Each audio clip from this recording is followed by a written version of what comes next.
मेरे बच्चों, आप लोग स्वस्थ होगे, घर पर पढ़ाई कर रहे होगे। मेरे द्वारा जो लेक्चर्स दिया जाता है उसको देख रहे होगे। पिछले लेक्चर्स में बेसिक मैथमेटिक्स को हम एक तरह से कंक्लूड करने का कोशिश किए, लेकिन हम अभी भी फार्मूला सब आपको लिखाते रहेंगे। लेक्चर के लास्ट में 2-4 करके हम कोशिश करेंगे, है ना। सब लेक्चर में कुछ कोशिश करेंगे कि पिछले बातों को थोड़ा थोड़ा नया चीज़ को जोड़ने का उसमें। तो मैं आज नया चैप्टर लेके स्टार्ट करने चला हूँ बच्चों, जिसको वेक्टर्स जनरली बोला जाएगा, स्केलर एंड वेक्टर बोलते हैं। और इस चैप्टर में हम लोग जो पीछे लेक्चर सब में जो पढ़े हैं उसको भी साथ साथ कुछ कुछ, है ना, रिवाइज करने का कोशिश करेंगे।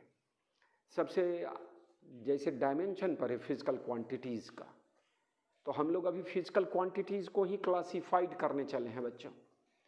तो देखते हैं, जैसे फिजिकल क्वांटिटीज़ और उसका डायमेंशन लिखना है, तो सारे जितना हम एग्जाम्पल देते रहेंगे उसका डायमेंशन आपको घर पर खुद क्या करना है, लिखना है। और सारे क्वांटिटीज़ को बोलते रहना है कि ये स्केलर है, वेक्टर है, या हम तीसरा एक कैटेगरी बताने वाले हैं टेंसर, है ना। तो उसको क्लासिफाइड करना पड़ेगा। तो इस तरह से हम लोग रिपीट करते रहेंगे, पिछले पढ़ाई को भी साथ लेते चलेंगे।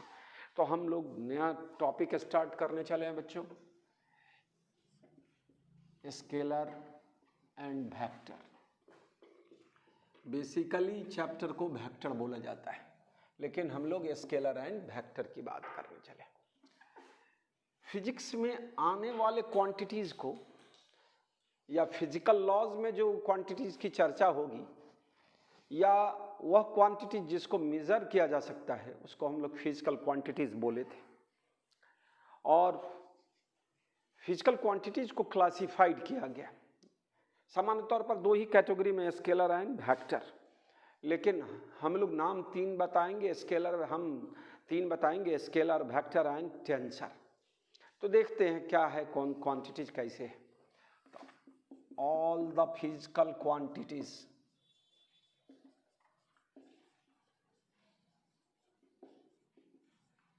can be divided into 3 parts, 3 groups, divided into 3 groups। Generally 2 groups की बात करते हैं, तीसरा हम टेंसर बोल रहे हैं। 3 groups, first scalar, second vector and third जो बोले वो टेंसर। और टेंसर का एग्जाम्पल मैं बोल दूं, स्ट्रेस। अब जब भी हम एक क्वांटिटी बोले स्ट्रेस, आपको यह बताया जा रहा है कि यह टेंसर क्वांटिटी है, तो स्ट्रेस का डायमेंशन, स्ट्रेस का यूनिट याद होना चाहिए। तो मैं जब पढ़ाया था तो प्रेशर, स्ट्रेस, है ना, modulus of elasticity, energy density, सब का डायमेंशन एक बताया था, ml-1 T-2 और न्यूटन पर मीटर स्क्वायर। तो इस तरह से रिवीजन करना पड़ेगा आपको। और जब इलास्टिसिटी चैप्टर पढ़ेंगे तो उसमें स्पेशली इस टर्म सबसे, स्ट्रेस से स्ट्रेन, है ना, मोमेंट ऑफ इनर्शिया बोलेंगे। नया नया क्वांटिटी का नाम सब डायमेंशन में ml² पढ़ाए थे। Moment of inertia, relative permittivity, जिसका दूसरा नाम डाइलेक्ट्रिक कांस्टेंट बोले थे, डाइलेक्ट्रिक कांस्टेंट, रिफ्रैक्टिव इंडेक्स।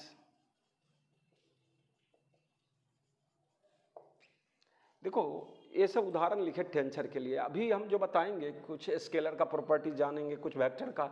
जो क्वांटिटी ना स्केलर के प्रॉपर्टीज को फॉलो कर पाएगा ना वेक्टर को, अलग कैटेगरी में डाला जाएगा, जिसको हम लोग क्या बोलेंगे बच्चों, टेंसर। हायर स्टैंडर्ड फिजिक्स में तो सारा फिजिकल क्वांटिटी टेंसर होता है, टेंसर का रैंक होता है बच्चों। और 0 रैंक के टेंसर को स्पेशली स्केलर बोलते हैं, और फर्स्ट रैंक के टेंसर को वेक्टर बोलते हैं।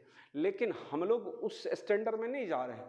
हम लोग सामान्य तौर पर क्वांटिटीज़ को 2 कैटेगरी में बांटेंगे, स्केलर और वेक्टर। स्केलर के बारे में। तो हम लोग इसका हिंदी वर्ड लिख देते हैं अदिश, बिना दिशा वाला, और इसको बोलते हैं सदिश, दिशा के साथ। तो समान डिफिनीशन ये डायरेक्शन पर ही बोला जाता है कि वो फिजिकल क्वांटिटी जिसका है ना सारा कैरेक्टरिस्टिक किसके द्वारा सिर्फ दिया जाए, मैग्नीट्यूड के द्वारा दिया जाए, वैसे क्वांटिटीज़ को हम लोग क्या बोलेंगे, स्केलर। और जिस क्वांटिटी का कैरेक्टरिस्टिक किसके द्वारा, मैग्नीट्यूड और डायरेक्शन दोनों के द्वारा स्पेसिफिक रिप्रेजेंट हो, तो उसको हम लोग वेक्टर बोलेंगे। तो हम लोग स्केलर और वेक्टर एक एक लाइन दो दो लाइन लिखते हुए भागते चल रहे हैं आगे। भागते चलना भाषा क्या है, तेज़ी से चलना है, और जो समझने वाला चीज़ होगा वहाँ रुकना है। तो डिफिनीशन ये सब तो आपको खुद भी थोड़ा देखना है। Those physical quantities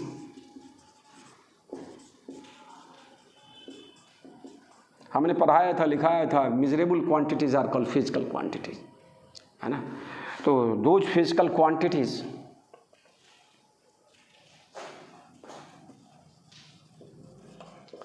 which have magnitude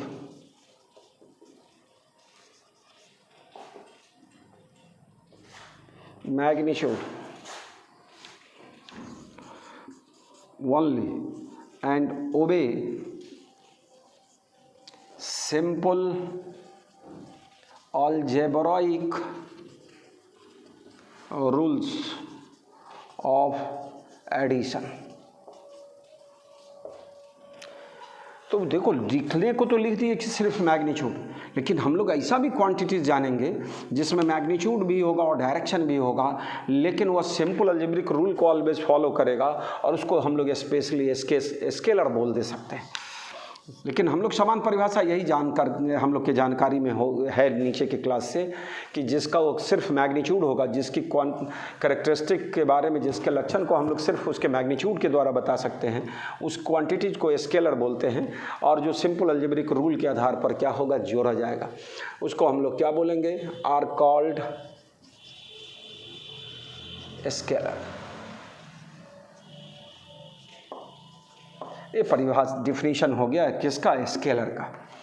तो हमने इसमें जोड़ा कि डायरेक्शन भी होगा, हो सकता है, होगा नहीं, हो सकता है, और वह सिंपल अलजेब्रिक रूल को फॉलो करे तो उसको स्केलर कहेंगे। तो कुछ स्पेशल एग्जाम्पल है, क्वेश्चन बनता है, करंट में मैग्नीट्यूड और डायरेक्शन दोनों बोला जाता है, लेकिन उसको फंडामेंटल स्केलर बोलते हैं, स्केलर बोलते हैं। अभी फंडामेंटल स्केलर बोले तो हम बोलेंगे, हम लोग डायमेंशन लिखने के लिए कई क्वांटिटीज़ की, फंडामेंटल क्वांटिटीज़ की बात किए थे, mass, length, time, current, temperature, है ना। These are fundamental quantities, these are scalar, thus these quantities are called fundamental scalars. तो mass, length, time, current and temperature are called fundamental scalar बोलेंगे। तो current fundamental scalar है, लेकिन current में magnitude और direction दोनों होते हैं बच्चे। तो डायरेक्शन रहने वाला क्वांटिटीज कैसे स्केलर हो गया, तो एक लाइन में आप याद रखना कि वह जो सिंपल अलजेब्रिक रूल को पालन करेगा, अलजेब्रिक रूल ऑफ एडिशन को पालन करेगा, वह स्केलर होगा, उसमें डायरेक्शन भी क्यों ना हो, लेकिन अलवेज जब वह अलजेब्रा का फॉलो करेगा अलजेब्रिक रूल ऑफ एडिशन को, तो वह स्केलर कहलाएगा, डायरेक्शन रहते हुए भी स्केलर कहलाएगा। तो हम ढेर सारा एग्जाम्पल आपको लिखने जा रहे हैं किसका, स्केलर का। वो लिखना कोई हमारा कलाकारी नहीं है, आपका कलाकारी नहीं, वो आपके लिए फ़ायदेमंद होगा कि हम लोग एक आदत बना लेंगे कि these are scalar, these are vectors. तो इस तरह से एग्जाम्पल लेना है। लेकिन सबसे रिमार्केबल बात क्वेश्चन में बता रहा था आपको, why current is scalar, it है मैग्नीट्यूड एंड डायरेक्शन बोथ। तो एक लाइन का आंसर होगा, है ना, current does not follow the geometric rule, है ना। हम पढ़ाने जा रहे हैं कि वेक्टर वह होगा जिसको ज्योमेट्रिक रूल के आधार पर जोड़ा और घटाया जा सकता है, ऐड और सब्ट्रैक्ट किया जा सकता है। तो सिंपल अलजेब्रिक रूल के आधार पर जोड़ा घटाया जाता है, इसलिए उसको स्केलर बोलेंगे। Current is scalar, fundamental scalar. तो mass, length, time, current, temperature are fundamental scalar. तो देखो एग्जाम्पल में लिख देता हूँ थोड़ा सा, है ना। एग्जाम्पल स्केलर का मैं लिखाने जा रहा हूँ बच्चों। तो सबसे मास, लेंथ, टाइम, करंट अंडरलाइन कर दिए, temperature, ETC are called fundamental scalar. Scalar तो बोलेंगे, फंडामेंटल क्वांटिटी है इसलिए इसको फंडामेंटल स्केलर बोला गया। अंडरलाइन करने का मतलब है कि why current is scalar, it have magnitude and direction both. तो मैं अभी जस्ट लिखा दूंगा उसको, तो इस तरह से, और स्पीड, वॉल्यूम, चलिए सिस्टम में लिखे, वॉल्यूम का डायमेंशन LQ, सब के लिए MLTA आई भी लिखते हैं करंट के लिए, टेम्परेचर के लिए के, डायमेंशन को भी साथ साथ ले चलना है। Volume, density, speed, work, energy, kinetic energy बोले, पोटेंशियल एनर्जी बोले, जो भी एनर्जी बोले, है ना, इलेक्ट्रिकल एनर्जी, जो भी एनर्जी बोलेंगे, सब एनर्जी कौन क्वांटिटी होगा, स्केलर होगा। वर्क, एनर्जी, पावर, नया नया टर्म सब भी लिखते चलना है। सरफेस टेंशन, प्रेशर, प्रेशर वाला में भी वही बात, मैग्नीट्यूड और डायरेक्शन दोनों, लेकिन तब भी स्केलर। तो प्रेशर, पोटेंशियल, मैं 3 तरह का पोटेंशियल का चर्चा किया मेरा बच्चा। Gravitational potential, work by mass, electric potential, work by charge, magnetic potential, work by pole, charge का डायमेंशन AT, पोल का डायमेंशन AL, ये सब आपको आना चाहिए। पहले चैप्टर का हम जो भी आगे बढ़ेंगे, जैसे जैसे आगे बढ़ेंगे पिछली बात को साथ फॉल लेते चलेंगे साथ में, तो आप रिवाइज करते रहोगे। पोटेंशियल 3 तरह का, तीनों पोटेंशियल कौन क्वांटिटी, स्केलर क्वांटिटी होगा। फ्लक्स में बताया था, इलेक्ट्रिक फ्लक्स, मैग्नेटिक फ्लक्स, ये सब स्केलर क्वांटिटी। वो ये 5 तो लिख ही दिए, और ढेर सारा क्वांटिटीज़ को हम लोग के स्केलर वेक्टर बोलते रहेंगे। ETC लिखते हैं और फिर मैं बताता रहता। अब चले किस पर, वेक्टर पर। मैं समान भाषा में बोला अदिश, बिना दिशा का, तो वैसा फिजिकल क्वांटिटी जिसमें सिर्फ मैग्नीट्यूड हो, और इसे क्वांटिटीज़ को हम लोग स्केलर। मैं बोला यह इनसफिशिएंट डिफिनीशन है ना, उसमें मैग्नीट्यूड और डायरेक्शन, मतलब उसका सबसे स्टैंडर्ड बात हो जाएगा कि वह जो सिंपल अलजेब्रिक रूल के आधार पर जोड़ा जाएगा हर हमेशा, उसको हम लोग स्केलर कहेंगे। और जिसमें सिंपल अलजेब्रिक रूल क्या है, ऑलवेज नहीं फॉलो करेगा, ज्योमेट्रिक रूल फॉलो करेगा, उसको वेक्टर कहेंगे। लेकिन ये डिफिनीशन बनाने का अलग तरीका है कि दोज फिजिकल क्वांटिटीज़, PQ लिखना सिखाए थे फिजिकल क्वांटिटी को शॉर्ट में। Those physical quantity which have magnitude and direction both and obey geometric rule, यही पढ़ना है हम लोग को। ज्योमेट्रिक रूल, ज्योमेट्रिक रूल में 2 स्पेशल रूल अभी हम लोग जानेंगे, लॉ ऑफ ट्रायंगल और लॉ ऑफ पैरेललोग्राम। तो देखिए, obey geometric rule of addition are called vectors. जो ज्योमेट्रिक रूल के आधार पर जोड़ा और घटाया जाएगा उसको हम लोग क्या बोलेंगे, वेक्टर। एग्जाम्पल में सबसे फंडामेंटल वेक्टर होगा डिस्प्लेसमेंट इज फंडामेंटल वेक्टर बोलेंगे। Displacement is fundamental vector.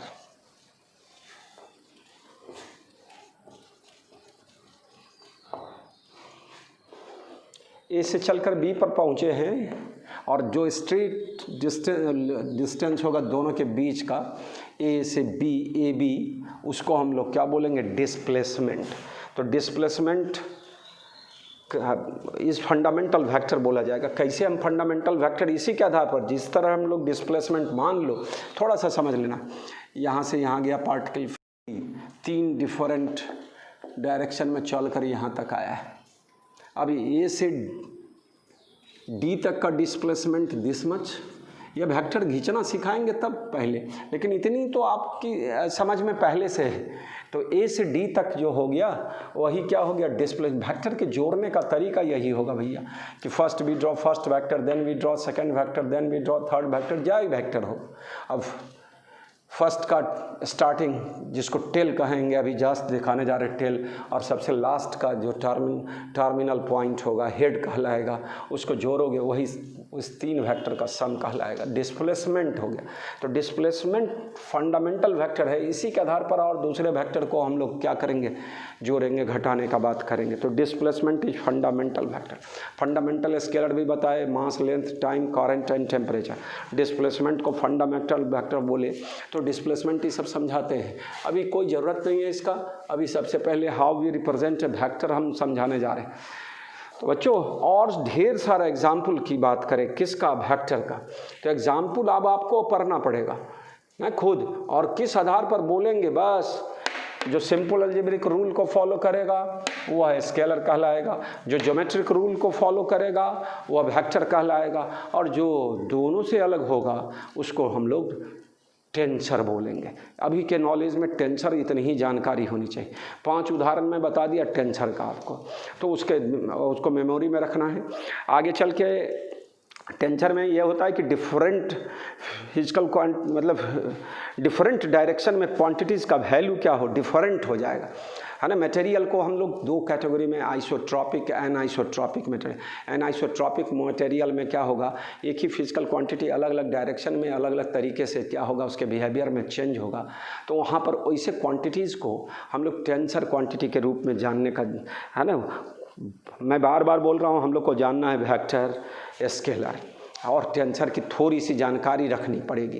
काहे कि मोमेंट ऑफ इनर्शिया आपको पढ़ना है, स्ट्रेस पढ़ना है, स्ट्रेन पढ़ना है, सारा रिफ्रैक्टिव इंडेक्स और ये सब पढ़ना है।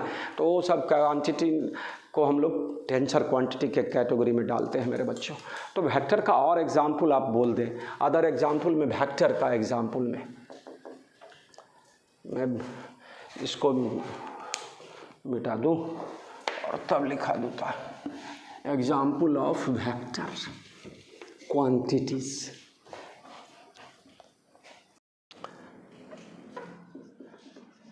एरिया और एरिया के छोटे टुकड़ा को मैं सॉलिड एंगल सब में दिखाया था, एरिया एलिमेंट। तो एरिया और एरिया एलिमेंट को हम लोग वेक्टर मानते हैं।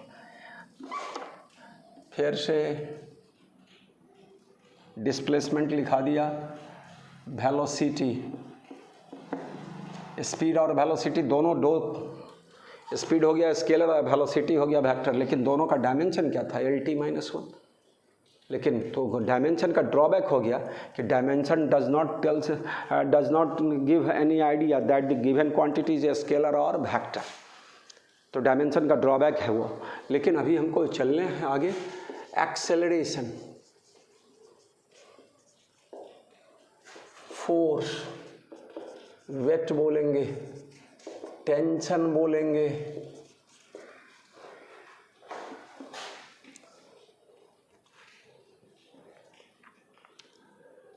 और भी क्वांटिटीज लिख दे। Angular velocity, angular acceleration, angular momentum, इसमें भी मोमेंटम टर्म जोड़ दीजिए, momentum, angular momentum, torque,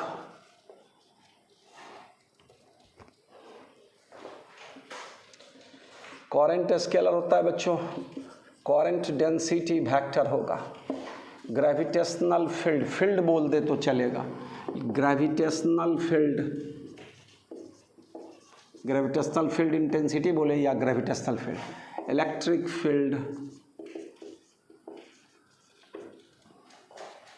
electric magnetic field,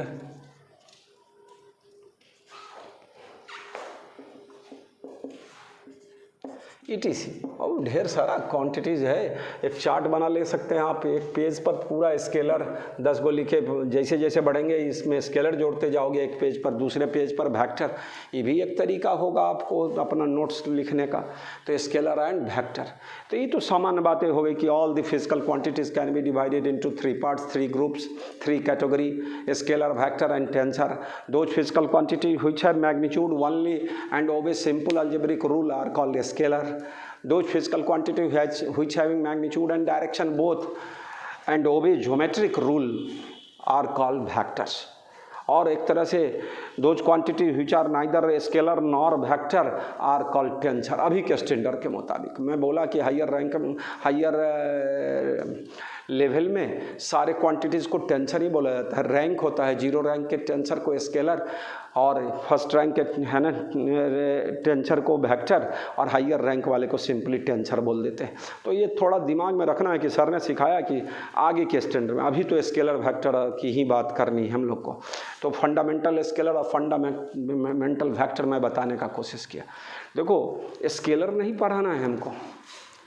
अब स्केलर में देखोगे ऐसा, कुछ स्केलर ऐसा है जो ऑलवेज पॉजिटिव होगा, कुछ स्केलर ऐसा होगा जो ऑलवेज निगेटिव होगा, कुछ स्केलर कभी पॉजिटिव कभी निगेटिव, है ना। तो जैसे हम लोग बोलेंगे मास बोले तो मास ऑलवेज क्या हो गया, पॉजिटिव, मास कभी निगेटिव लेंगे नहीं। और चार्ज पॉजिटिव भी और निगेटिव भी होगा। तो चार्ज वह स्केलर है जो पॉजिटिव और निगेटिव। आगे चल के हम लोग ग्रेविटेशनल पोटेंशियल की बात करेंगे। तो gravitational potential and gravitational potential energy negative होगा ऑलवेज, है ना। अट्रैक्शन वाले फोर्स में पोटेंशियल एनर्जी निगेटिव होगा, वो दिखाएंगे आगे जब बताएंगे। तो लेकिन हम आपको दिमाग में होगा mgh पोटेंशियल एनर्जी पढ़े हैं पॉजिटिव, वो गेन इन पोटेंशियल एनर्जी होता है बच्चों। वो gravitational potential energy always negative लिया जाता है। तो कुछ क्वांटिटी ऐसा है जो स्केलर है और स्केलर में पॉजिटिव है सिर्फ होगा, तो वो मास एग्जाम्पल हो गया। पॉजिटिव निगेटिव दोनों होगा, वो चार्ज वाला हो गया। निगेटिव ऑलवेज बोले तो कौन, gravitational potential and gravitational potential. ये सब बोलते बोलते आपको आदत सी बड़ी रहेगी। आगे मैं बताने जा रहा हूँ बच्चों कि अब एक वेक्टर में अलजेब्रा फेल कर गया मेरा बच्चा। सिंपल अलजेब्रा जो हम लोग पढ़ के आए हैं वो फेल कर जाता है, तो उसके लिए नया चीज़ पढ़ना है, वेक्टर अलजेब्रा पढ़ना है एक तरह से। तो हम लोग अब एक नई मैथमेटिक्स पढ़ने चले हैं जिसमें लिखना आना चाहिए। मेरे बच्चों आपको किसी बच्चे को गणित सिखाना हो, मैथमेटिक्स स्टार्ट करना होगा तो पहले नंबर लिखना सिखाना होगा। 2 4 5 लिखना सिखाओगे, तब उसको एडिशन सब्ट्रैक्शन की बात सिखाएंगे, मल्टीप्लिकेशन और डिवीजन की बात सिखाएंगे। उसी तरह बच्चों अभी वेक्टर स्टार्ट करने चले हैं, एक नई मैथमेटिक्स है। तो सबसे पहला चीज़ होगा कि how we represent a vector on the paper, on the board. तो वेक्टर को हम लोग कैसे रिप्रेजेंट करेंगे, है ना, कैसे इलस्ट्रेट करते हैं हम लोग देखते हैं। तो सबसे इम्पॉर्टेंट टॉपिक मैं बताने जा रहा हूँ कि how we represent a vector. जब तक वेक्टर आपको रिप्रेजेंट नहीं करने आएगा, लिखने नहीं आएगा, तो वेक्टर का एडिशन सब्ट्रैक्शन रिजोल्यूशन ये सब कैसे हम लोग नहीं कर पाएंगे। तो हम लोग सबसे पहला चीज़ सीखने चले हैं, how we represent a vector. देखो बच्चों, represent a vector,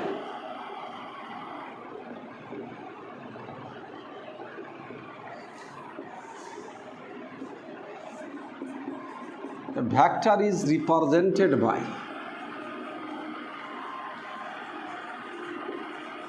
a line segment, line का टुकड़ा, रेखा खंड बोलेंगे शुद्ध हिंदी में। रेखा खंड, लाइन का छोटा टुकड़ा से। A vector is represented by line segment with an arrow sign in certain direction, किसी खास डायरेक्शन में। इसका मतलब है वेक्टर में, है ना। तो बच्चों यह अपने फिजिक्स के किताब में, फिजिक्स के नोटबुक में कहीं पर भी क्या होगा, इस तरह से कोई लाइन खींचा है और उसके एक एंड पर एरो दे दिया है, तो समझ लेना यह किसको रिप्रेजेंट कर रहा है मेरा बच्चा, वेक्टर को रिप्रेजेंट कर रहा है। इसका जो लेंथ है, इस लाइन सेगमेंट का, वह इसके मैग्नीट्यूड को रिप्रेजेंट करेगा और वह स्केल मान के बनाया जाता है ना, जैसे ग्राफ में इस तरह में स्केल मानकर हम लोग रिप्रेजेंट करते हैं। उसी तरह मान लो जैसे 500 न्यूटन, अब इस डायरेक्शन में 500 न्यूटन है, तो यह 1 सेंटीमीटर, 2 सेंटीमीटर, 5 सेंटीमीटर का लाइन लेंगे और 1 सेंटीमीटर 100 न्यूटन को रिप्रेजेंट करेगा। मतलब किसी भी फिजिकल क्वांटिटी को, उसके मैग्नीट्यूड को लाइन के द्वारा हम लोग क्या कर सकते हैं, रिप्रेजेंट। मैच देखते हैं 2020 और ये वनडे सब, तो इस ओवर में इतना रन बना, इतना लंबा लंबा दिखा रहे हैं। कभी कुछ अपना इंडियन टीम रहे तो ज़्यादा लंबा हो जाए वर्टिकल लाइन, तो बड़ा खुश होते हैं हम लोग, है ना। इस ओवर में 20 रन बन गया, इस ओवर में, तो वो रिप्रेजेंट करता है। उसको बार ग्राफ पढ़ के आए होगे तुम लोग। लेकिन अभी जो हम लोग जो सिखाना जा रहे हैं, क्या बोले कि लाइन सेगमेंट का जो लेंथ होगा वह उसके मैग्नीट्यूड को रिप्रेजेंट करेगा और एरो जो है उसके डायरेक्शन को रिप्रेजेंट करेगा। तो वेक्टर में 2 चीज़ होता है बच्चों, बार बार मैं ये बात को रिपीट करूँगा कि वेक्टर में कोई चीज़, तो आप क्लासरूम में रहते मेरे साथ तो क्या बोलते, 2 चीज़, मैग्नीट्यूड एंड डायरेक्शन ऑलवेज बोलेंगे। और मैग्नीट्यूड को किसके द्वारा, लाइन के द्वारा, और डायरेक्शन को एरो के द्वारा रिप्रेजेंट करेंगे। अभी तो यही, और जहाँ से वेक्टर खींचा जाएगा स्टार्टिंग पॉइंट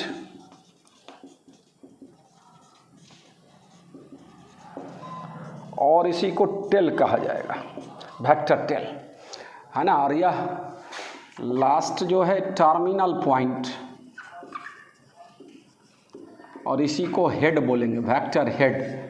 और किसी भी लेटर के ऊपर हम लोग क्या लगा दें, एरो का साइन लगा दें, तो समझ लेना यह फिजिकल क्वांटिटी, किसी क्वांटिटी, कोई फिजिकल क्वांटिटी को रिप्रेजेंट कर रहा है यह लेटर। और वह क्वांटिटी कौन सा क्वांटिटी है, तो वेक्टर क्वांटिटी। यह एरो अपने आप में इम्पोर्टेंस रखेगा। आगे देखते चले। और बहुत सारे आपके एनसीईआरटी चाहे किताबों में प्रिंटर्स को ज़्यादा अच्छा होता है क्या चीज़, वह थोड़ा डार्क कर देगा, बोल्ड लेटर में लिख देगा, तो वह वेक्टर को रिप्रेजेंट करेगा। लेकिन हम लोग के लिए कन्वीनियंट, सुविधाजनक कौन है भैया, किसी भी लेटर पर तीर का चिन्ह लगा दे, एरो का साइन लगा दे, तो वह वेक्टर को रिप्रेजेंट करेगा। ABC जो भी लेटर मानेंगे, जो लेंगे अपना। तो चले स्टार्टिंग पॉइंट और टर्मिनल। तो फिर क्या सीखे तुम, A vector is represented by line segment with an arrow sign in short and direction।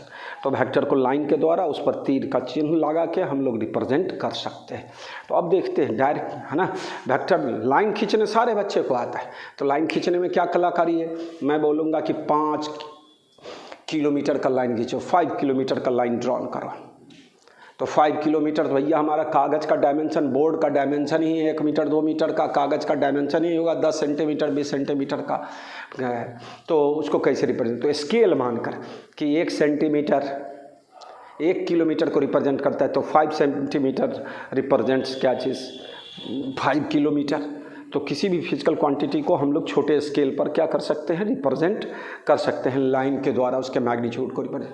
तो डायरेक्शन एरो के द्वारा और लेंथ जो लाइन खींच रहे हैं वह उसके मैग्नीट्यूड को रिप्रेजेंट करेगा। इतनी बात को समझने का कोशिश करें।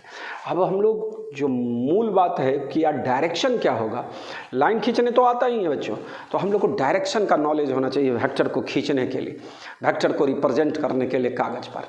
तो कैसे हम लोग, आप सारे बच्चे को जो 10th अभी जस्ट करके 10th का परीक्षा दे के रहे हैं या 10th का परीक्षा पास आउट है, तो सारे को आपको डायरेक्शंस का आइडिया है, मैप देखने का आइडिया है मेरे बच्चों, है ना। तो मैप में आप जानते हो, अपने मैप में क्या बोलते हैं, ऊपर वाले पार्ट्स को नॉर्दर्न रीजन नॉर्थ पार्ट्स है, या साउथ, इधर वाले को ईस्ट, इधर वाले को वेस्ट, इधर उधर ऊपर नीचे समझते हैं सारे बच्चे।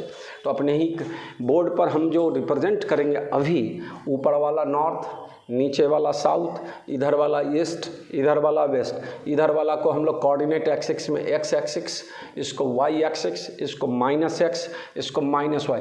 कुछ है नहीं, हम ऊपर बता रहे हैं, नीचे बता रहे हैं, दिखा रहे हैं, आपके माथे में इस तरह का चीज़ अपने आप बनता चला जा रहा है ना। तो मैप देखने आता है सारे बच्चे को, तो उसी तरह की बात हम लोग सीखेंगे कि डायरेक्शन मूलतः, है ना, समान तौर पर 4 डायरेक्शन बताएंगे, है ना। इधर वाले को ईस्ट बोले, ऊपर वाले को नॉर्थ, वेस्ट और क्या चीज़ साउथ। तो वो हम इलस्ट्रेट करते हैं इस बोर्ड पर, कि क्या डायरेक्शन कितना हो, क्या होता है। तो पहले वेक्टर रिप्रेजेंट करने आना चाहिए। वेक्टर रिप्रेजेंट करने के लिए लाइन खींचने आना चाहिए।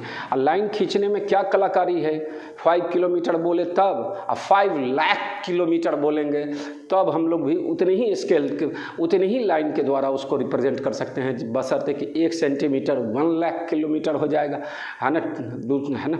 तो ये स्केल बदल जाता है, स्केल का जो हम लोग स्टैंडर्ड लेते हैं वो चेंज हो जाएगा, तो मैग्नीट्यूड बड़ा छोटा किया जा बड़े छोटे मैग्नीट्यूड को रिप्रेजेंट किया जा सकता है लाइन के द्वारा। तो वो चीज़ दिखाना चाहिए। हम डायरेक्शन, मूल डायरेक्शन सिखाना मेरा काम है। तो हम पहले डायरेक्शन की बात करने चले हैं बच्चों।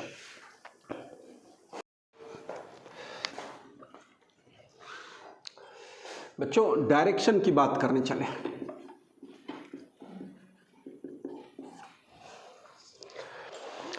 डायरेक्शंस तो बोला जाएगा कि इनफाइनाइट होता है। अब मान लो, जैसे मैं बोला था इससे पहले भी कि ओरिजिन कहीं भी लिया जा सकता है, कन्वीनियंट जो होगा। हम खड़े हैं सामने में, हमारे लिए सबसे अच्छा क्या लगेगा कि हम अपने नाक को ही क्या मान लें, मूल बिंदु, ओरिजिन। अब यहाँ से हम क्या करेंगे, अमेरिका, इंग्लैंड का किसी सिटी को, कहीं का दिल्ली को लोकेट करना होगा, तो स्टार्टिंग कहाँ है मेरा, ये मेरा ओरिजिन हो गया नाक, है ना। तो एक तो स्टार्टिंग पॉइंट लेना होगा। और उसके बाद तो हम जो बता रहे हैं कि किसी का डायरेक्शन इधर होगा, किसी का इधर होगा, इधर होगा, वो ऊपर नीचे या तो दिशाएं तो अनंत होगी। अब मान लो जैसे हम लोग, है ना, बोलते रहते हैं 130 करोड़ भारतवासी, और सिर्फ 130 करोड़ भारतवासी का नाक हमको पता लगाना है, नाक का डायरेक्शन बताना है, और हम अपना नाक को मूल बोल दें कि यही ओरिजिन है।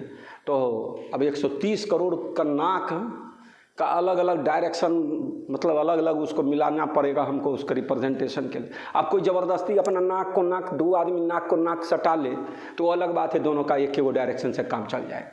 लेकिन ऐसा तो कहा जाए तो सिर्फ नाक को बताने के लिए बोले तो 130 करोड़ डायरेक्शन वाला बात, मतलब लाइन यहाँ से ओरिजिनेट करना पड़ेगा। तो ये तो बात होगी कि दिशाएं अनंत है, डायरेक्शंस इनफाइनाइट होगा, है ना। लेकिन हम लोग जो डायरेक्शन रिप्रेजेंट करते हैं तो सामान्य तौर पर शुरू में 4 ही direction, north, south, east, west को लेकर चलते हैं। एक्स वाई जे वाला 2 डायमेंशनल प्लेन की बात करें, और फिर 3 डायमेंशन में आ जाते हैं तो और भी डायरेक्शंस को रिप्रेजेंट करेंगे। तो अभी जो बताना चाह रहे हैं कि दिशाएं अनंत होती है, लेकिन मूलतः दिशाएं 4 होती हैं। Fundamentally there are 4 directions. तो उसी डायरेक्शंस के बारे में हम बात करना चाह रहे थे। तो ओरिजिन कहीं भी लिया जा सकता है, मैं ये उदाहरण बताने का कोशिश किया, वो अपने सुविधा के हिसाब से लिया जाता है।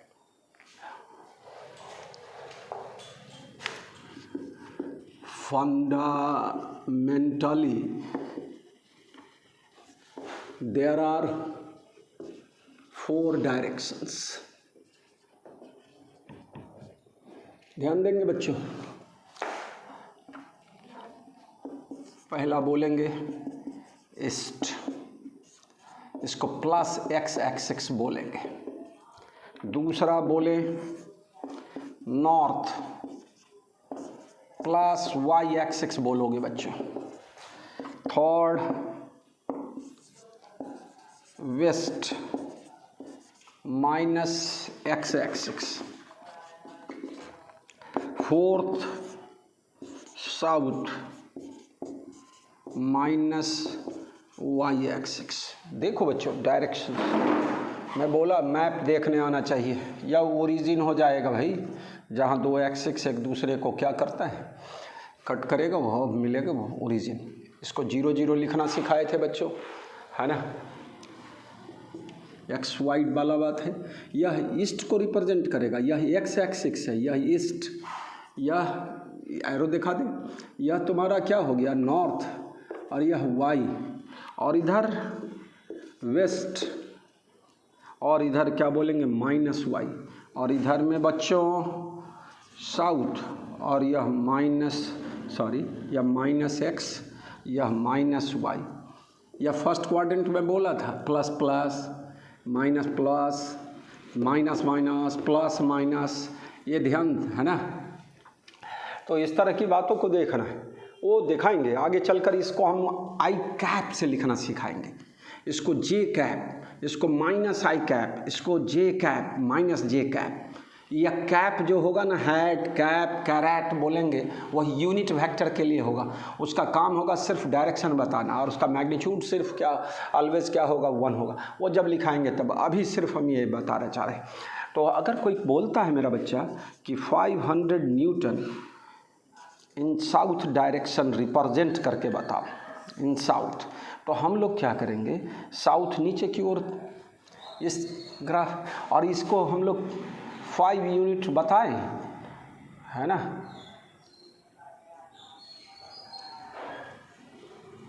टू 3 रिप्रेजेंट होगा यह। अगर हम लोग इसको बी लेटर लिखें तो यहाँ बी वेक्टर लिखा जाएगा। तो वेक्टर को रिप्रेजेंट करना हम सिखा रहे हैं। अच्छा, अब इसमें तुम मेन डायरेक्शंस में और क्या सीखना है। ईस्ट होगा, इधर वाला कौन डायरेक्शन हो गया बताइए आप लोग। तो यहाँ बताना क्या है, हम ही को बोलना है कि यह क्या होगा, ईस्ट होगा, या क्या हो गया मेरा बच्चा, नॉर्थ हो गया। या ईस्ट वाले को रिप्रेजेंट कर रहा है, या नॉर्थ, या साउथ, नीचे वाला साउथ। ठीक है। अब जो सिखाना चाह रहे हैं हम, इससे 4 डिफरेंट डायरेक्शन के अलावे और कुछ भी। तो डायरेक्शन पहले समझ गए हम, 4 पार्टिकुलर डायरेक्शन में वेक्टर अभी दिखा सकते हैं ऑन पेपर, ऑन बोर्ड। तो आपको सीखना है मेरा बच्चा इस तरह की बात को, है ना। तो अब सामान्य भाषा में बात करें, ऊपर वाला नॉर्थ, नीचे वाला साउथ, इधर वाला ईस्ट, इधर वाला वेस्ट, ये मैप आपको देखना है, मैप देखने आना चाहिए। तो हम लोग इतनी बात समझ गए। अब और डिफरेंट डायरेक्शन की बात मैं समझाना चाह रहा हूँ।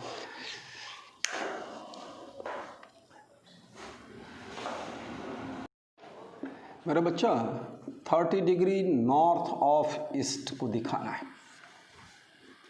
अब पहले इसको सीखो, थोड़ा सा दिमाग में बैठाएंगे। सबसे इम्पॉर्टेंट क्लू बताते हैं, बिना सोचे समझे भी बोला जा सकता है। तो क्लू क्या है, अब 30 डिग्री नॉर्थ जाना है किसका, तो ईस्ट का।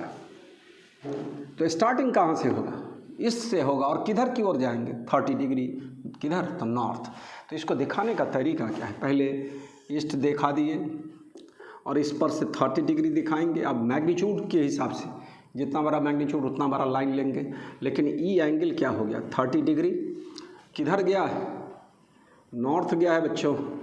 ये नॉर्थ, ईस्ट से नॉर्थ कितना डिग्री, 30 डिग्री। कहाँ से, ईस्ट से। इसको क्या बोलोगे बच्चों, इस पर एरो लगा देंगे तो 30 degree east of north, 60 degree west of south बोल रहे हैं। W फॉर वेस्ट और S फॉर साउथ। ये तुम्हारा पता चल गया ईस्ट और नॉर्थ वाला किस क्वाड्रेंट का वेक्टर है यार। तो फर्स्ट क्वाड्रेंट का वेक्टर है मेरा बच्चा। और फर्स्ट क्वाड्रेंट में दिखाऊंगा मैं कि एक्स और वाई दोनों पॉजिटिव दिखाऊंगा, क्या ये देख चुके हैं। यहाँ दिखाएंगे कि आई कैप और जे कैप पॉजिटिव होगा। I stands for, i cap stands for x, और j cap stands for y. I और जे, आई कैप और j cap unit vector along x axis और वाई एक्सिस। के कैप बोलेंगे तो along Z axis, 3 dimension में आएंगे। तो ये तो आगे अब जस्ट आने वाला है आई जे के, वो अभी एक्स वाई से ही बात करें। तो 30 डिग्री ईस्ट ऑफ नॉर्थ खींचना सिखाए। अब 60 degree west of south. Stand point क्या बोले, क्लू क्या बोले, कहाँ से स्टार्ट करोगे, साउथ से। तो सबसे पहले हम क्या खींचे, साउथ खींच दे बच्चों, नीचे या हमारा स्टार्टिंग हो गया। और किधर जाना है, वेस्ट जाना है। इधर ईस्ट, इधर नॉर्थ, इधर वेस्ट। तो ये वेस्ट जाएगा 60 डिग्री मेरा बच्चा, ध्यान देना। इधर से जाएगा 60 डिग्री, इसको क्या बोलोगे, 60 डिग्री वेस्ट ऑफ साउथ। यह किस क्वाड्रेंट का वेक्टर है मेरा बच्चा, तो थर्ड क्वाड्रेंट है ना। देखने से आपको बोलना पड़ेगा, ठीक है। और इस लाइन को हॉरिजॉन्टल लाइन बोलेंगे, और इस लाइन वाला वाई एक्सिस वाला को वर्टिकल लाइन बोलेंगे। हॉरिजॉन्टल वर्टिकल बार बार आने वाला है अभी, है ना। एक्स कंपोनेंट, वाई कंपोनेंट बोलना सिखाएंगे आगे। अभी जस्ट अभी केवल डायरेक्शन बताना सिखा रहे हैं हम आपको। यह साउथ था और एंगल ले जाना है, किधर की ओर जाना है, वेस्ट जाना है 60 डिग्री, किधर से, तो साउथ से। ये चीज़ समझ में आ रहा है थोड़ा थोड़ा। आप देखो भैया, कुछ नहीं लिखा रहे, सीधे लिखा रहे नॉर्थ ईस्ट। इसका क्या मीनिंग है बाब, तो इसका मतलब है कि नॉर्थ बनाओ और ईस्ट बनाओ, और ईस्ट से कितना 45 डिग्री, कोई एंगल ना दिया रहे तो बीच वाला कंडीशन, एकदम बीच वाला। तो बीच वाला मतलब यह 90 डिग्री है तो 45 डिग्री, इधर से भी बना सकते हैं इधर, लेकिन एक परिपाटी है, कन्वेंशन के मुताबिक हम लोग जो लास्ट में बोलते हैं वहीं से स्टार्ट करते हैं मेरा बच्चा। तो यह क्या बोला जाएगा 45 डिग्री, यह सिंपली क्या है नॉर्थ ईस्ट बोला जाएगा। अगर कोई बोले साउथ ईस्ट, साउथ ईस्ट का मतलब साउथ और ईस्ट के बीचों बीच, दिस मच ईस्ट और दिस मच साउथ, और इसके बीचों बीच वाला कहाँ से एंगल लेंगे तो ईस्ट से लेंगे, इधर से भी लेंगे तो वही बात होगी 45 डिग्री। इस तरफ किस क्वाड्रेंट का बात हो गया, यह फोर्थ क्वाड्रेंट का। इसका इसके साथ डायरेक्शन बताया जाए एक्स के साथ, यह एक्स भी बोला जाता है प्लस एक्स, तो इस तरह से एंगल मापा जाता है एंटी क्लॉकवाइज। 360 में से 45 घटाएंगे, वो आगे आने वाला है। अभी जो हम डायरेक्शंस बताना चाह रहे हैं, डिफरेंट डायरेक्शंस, उसको समझना भाई।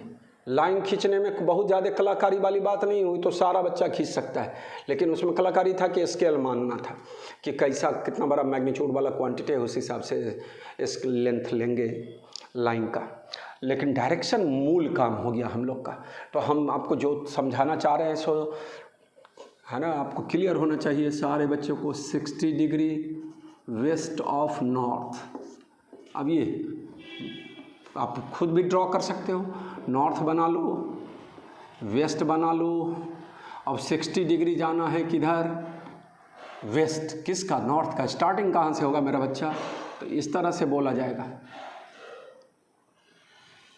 यह 60 डिग्री वेस्ट ऑफ नॉर्थ लिखा जाएगा, और नॉर्थ से लास्ट वाले से।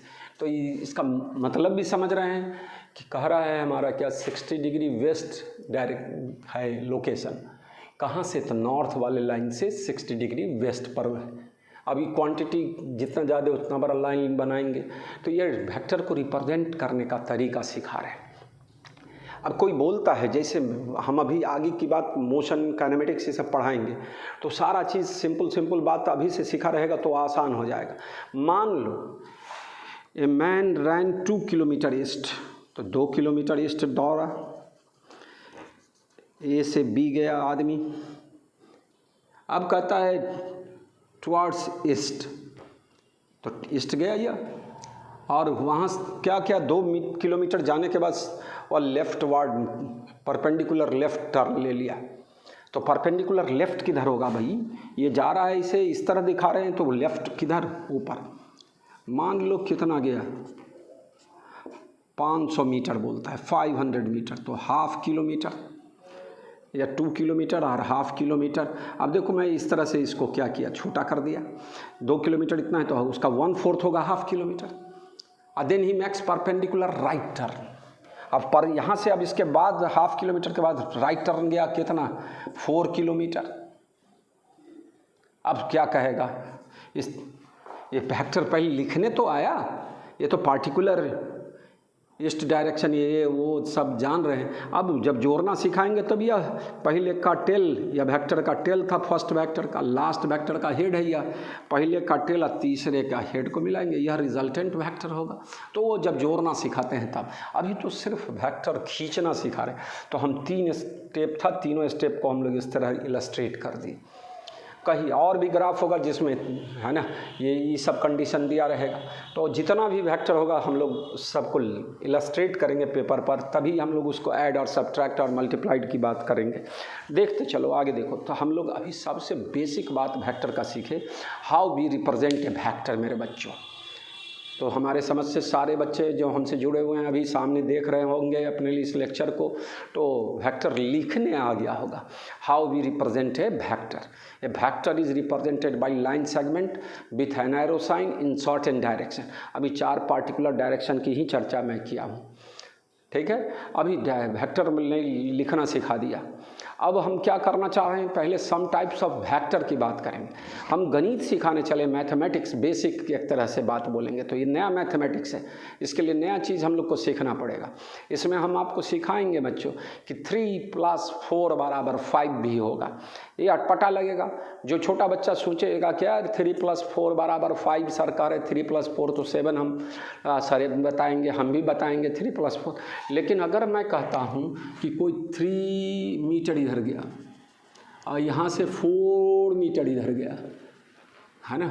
अब इसका आप नीचे की क्लासेस में इस तरह का डिस्प्लेसमेंट निकालें, या डिस्प्लेसमेंट कितना होगा गुरु 5 मीटर। अगर हम लोग इसको वेक्टर में बोलें, यह ए वेक्टर है और यह बी वेक्टर है, तो ए वेक्टर प्लस बी वेक्टर बराबर कितना होगा, या 5 मीटर और इधर का डायरेक्शन होगा। अब तुमको बोलना पड़ेगा यह एंगल कितना होगा मेरा बच्चा, तो बोलोगे, किसको बोलोगे, अभी अपने मन में ही बोलोगे ना सामने में। अभी तो हम ही को जवाब देना पड़ेगा कि 3, 4, 5 वाला ट्रायंगल है, या 53 डिग्री रटाए हुए हैं, है ना, कि sin tan 53 = 4/3, sin 53 = 5/3/5, है ना, cos 53 बराबर क्या चीज़, हम लोग sin 53 = 4/5, cos 53 डिग्री = 3/5, tan 53 = 4/3, ऐसी से 37 वाला बात करते थे, या 53 वाला आगे आएगा। लेकिन हम ये सिखाना चाह रहे थे कि 3 मीटर प्लस 4 मीटर को जोड़े हैं, तो अलजेब्रा तो 7 मीटर सिखाता है। टोटल डिस्टेंस जो ट्रैवल किया वो 7 मीटर, वह स्केलर क्वांटिटी हो गया। लेकिन यहाँ ज्योमेट्री के आधार पर क्या होगा, ये डिस्प्लेसमेंट वेक्टर होगा। इस दोनों वेक्टर का सम कितना होगा, तो 5 मीटर एट एंगल कितना 53 डिग्री, विथ क्या चीज़ एक्स एक्सिस, विथ हॉरिजॉन्टल, इस तरह से इन फर्स्ट क्वाड्रेंट, ये बोलना का सिखाना है हमको। तो हम क्या सिखाना चाह रहे हैं, 3 + 4 = 5, है ना। तो ये तो थोड़ा अटपटा लगेगा, तो उसके लिए ही हम लोग को क्या जो है ज्योमेट्रिक रूल सीखना है। Triangle law, law of parallelogram, ये 2 बेसिक लॉ बोला जाएगा। अभी वेक्टर लिखना सिखाएं। अभी पहले कुछ सम टाइप्स ऑफ वेक्टर की बात कर दें। वेक्टर में 2 इम्पॉर्टेंट 2 बात होती है, मैग्नीट्यूड और डायरेक्शन।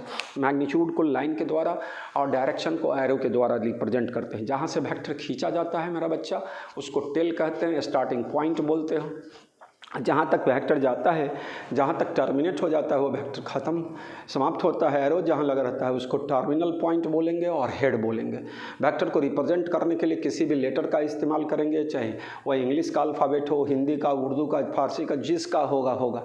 तो हम लोग मोस्टली अभी इंग्लिश मीडियम वाली बात करेंगे, ABPQRABC,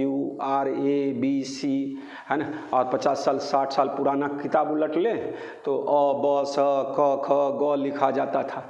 तो उसको छोड़ के अब हम लोग ABC और PQR वाला बात पर अल्फ़ा में, और उसके ऊपर क्या होगा, एरो लगा रहे। किसी भी लेटर के ऊपर एरो लगा रहा तो समझ लो वो वेक्टर क्वांटिटी। और नहीं, सामान्य तौर पर भाषा में जो है लिखा हुआ है लेटर, लेकिन उसी बीच में कोई लेटर पर बोल्ड लेटर हो जाए तो समझ लो वह बोल्ड लेटर दूसरे लेटर के वो क्वांटिटी को रिप्रेजेंट कर रहा है कि यह वेक्टर क्वांटिटी है। तो वेक्टर को रिप्रेजेंट लिखने के क्रम में किसी भी लेटर पर एरो लगा दो या बोल्ड लेटर में लिखो तो वह वेक्टर को रिप्रेजेंट करेगा। तो ये तो अभी बेसिक, जहाँ तक आप उल्टेंगे किताबों को, फिजिक्स के किताब को, अभी जो आपके स्टैंडर्ड का किताब है उसको उल्टेंगे तो आपको बोल्ड लेटर में आगे एक चैप्टर में मिलता रहेगा, एरो वाला मिलेगा बहुत सारे नोट्स में, बहुत सारी किताब में। तो जहाँ जहाँ बोल्ड लेटर और एरो वाला होगा समझ लेना वो वेक्टर क्वांटिटी को रिप्रेजेंट कर रहा है। उसके लिए जोड़ने घटाने के लिए वेक्टर अलजेब्रा लगाना पड़ेगा, तो ध्यान देना है बच्चों। अभी और मैं बताता हूँ, पहले अभी सम टाइप्स ऑफ वेक्टर पर ले चल रहे हैं आपको। बच्चों मैं बोलने जा रहा हूँ सम टाइप्स ऑफ वेक्टर। बच्चों वेक्टर में कोई चीज़ भाई, तो 2 चीज़, मैग्नीट्यूड एंड डायरेक्शन। तो सम टाइप्स ऑफ वेक्टर में एक तरह से मैं पहले है ना टेबल बना देता हूँ और उसी से पता चल जाएगा। डिफिनीशंस को उतना आवश्यक नहीं है। टाइप्स ऑफ वेक्टर,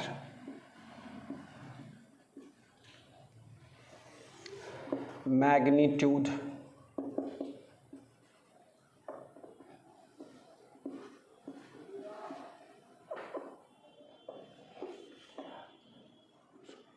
मैग्नीट्यूड और क्या बच्चों, डायरेक्शन। ध्यान देना, सबसे पहला इक्वल वेक्टर बता रहे हैं।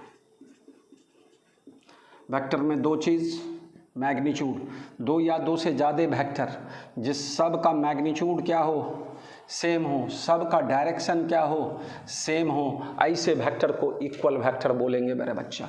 यह तुम्हारा एक वेक्टर है ए, या दूसरा वेक्टर है मेरा बच्चा बी, स्केल बराबर होगा। वैसा नहीं है, मैं डायमेंशन में भी बताया था कि फोर्स वेलोसिटी के बराबर नहीं हो सकता है, फोर्स फोर्स के ही बराबर होगा, वेलोसिटी वेलोसिटी के ही बराबर होगा, है ना। हम लोग आगे चल के एस स्केलर भी वेक्टर बोलेंगे, तो एस प्लस भी पॉसिबल नहीं है, एस प्लस एस ही हो सकता है, एस माइनस एस ही हो सकता है। अब एस है स्केलर, तो एगो स्केलर मास लेंगे, एगो स्केलर चार्ज लेंगे, तो चार्ज और मास को घटाएंगे सो संभव नहीं है। मास के साथ मास ही सब्ट्रैक्ट होगा और चार्ज के साथ चार्ज ही सब्ट्रैक्ट और ऐड होगा। तो ये चीज़ सीखना है कि एस प्लस एस हाँ पॉसिबल ऑपरेशन है, लेकिन बशर्ते कि दोनों एस क्या होना चाहिए, सेम क्वांटिटीज़, मतलब सेम फंडामेंट स्केलर क्वांटिटीज होगा, मास तो मास ही होगा दोनों, है ना। तो इस तरह से एडिशन सब्ट्रैक्शन, लेकिन अभी जो मैं बताने चाह रहा हूँ ये दोनों क्वांटिटी सेम चीज़ को रिप्रेजेंट करेगा। अगर यह फोर्स है तो ये भी क्या है, फोर्स है, तभी इक्वल वेक्टर बोला जा सकता है मेरा बच्चा। और उसके साथ साथ इसका मैग्नीट्यूड और डायरेक्शन दोनों क्या होना चाहिए, समान। तो इक्वल वेक्टर मैं समझा दिया, those vectors which have same magnitude and same direction are called equal vector. नहीं लिखेंगे, आप लिखोगे, बोलोगे खुद, फटाफट बोलोगे, है ना, ये सब डिफिनीशन। चलिए भाई,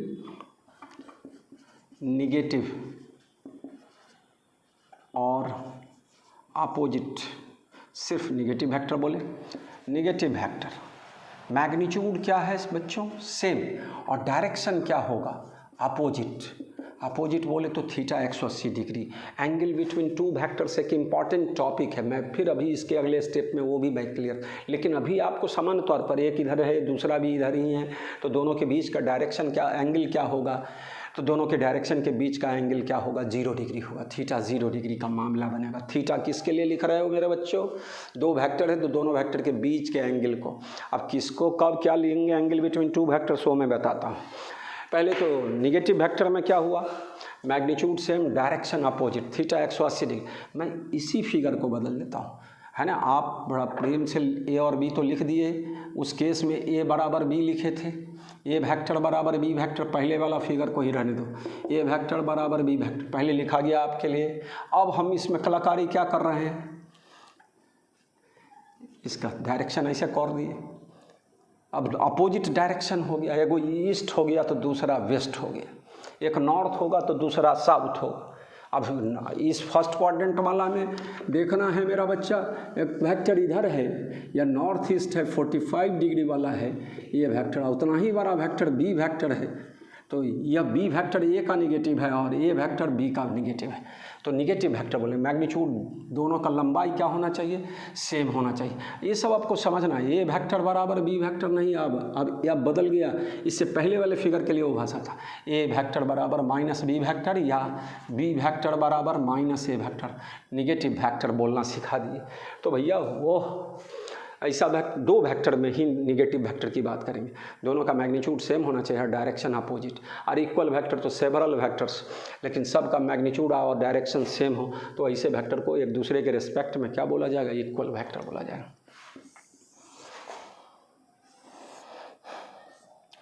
मेरे बच्चा एक बोलेंगे इक्विवेलेंट वेक्टर। मैग्नीट्यूड क्या होगा बच्चों, सेम। मैग्नीट्यूड दोनों का क्या होना चाहिए, दो या दो से ज़्यादा वेक्टर जिसका मैग्नीट्यूड क्या है, सेम है, लेकिन डायरेक्शन अलग अलग, तो उसको ऐसे वेक्टर को हम लोग इक्विवेलेंट वेक्टर बोलेंगे।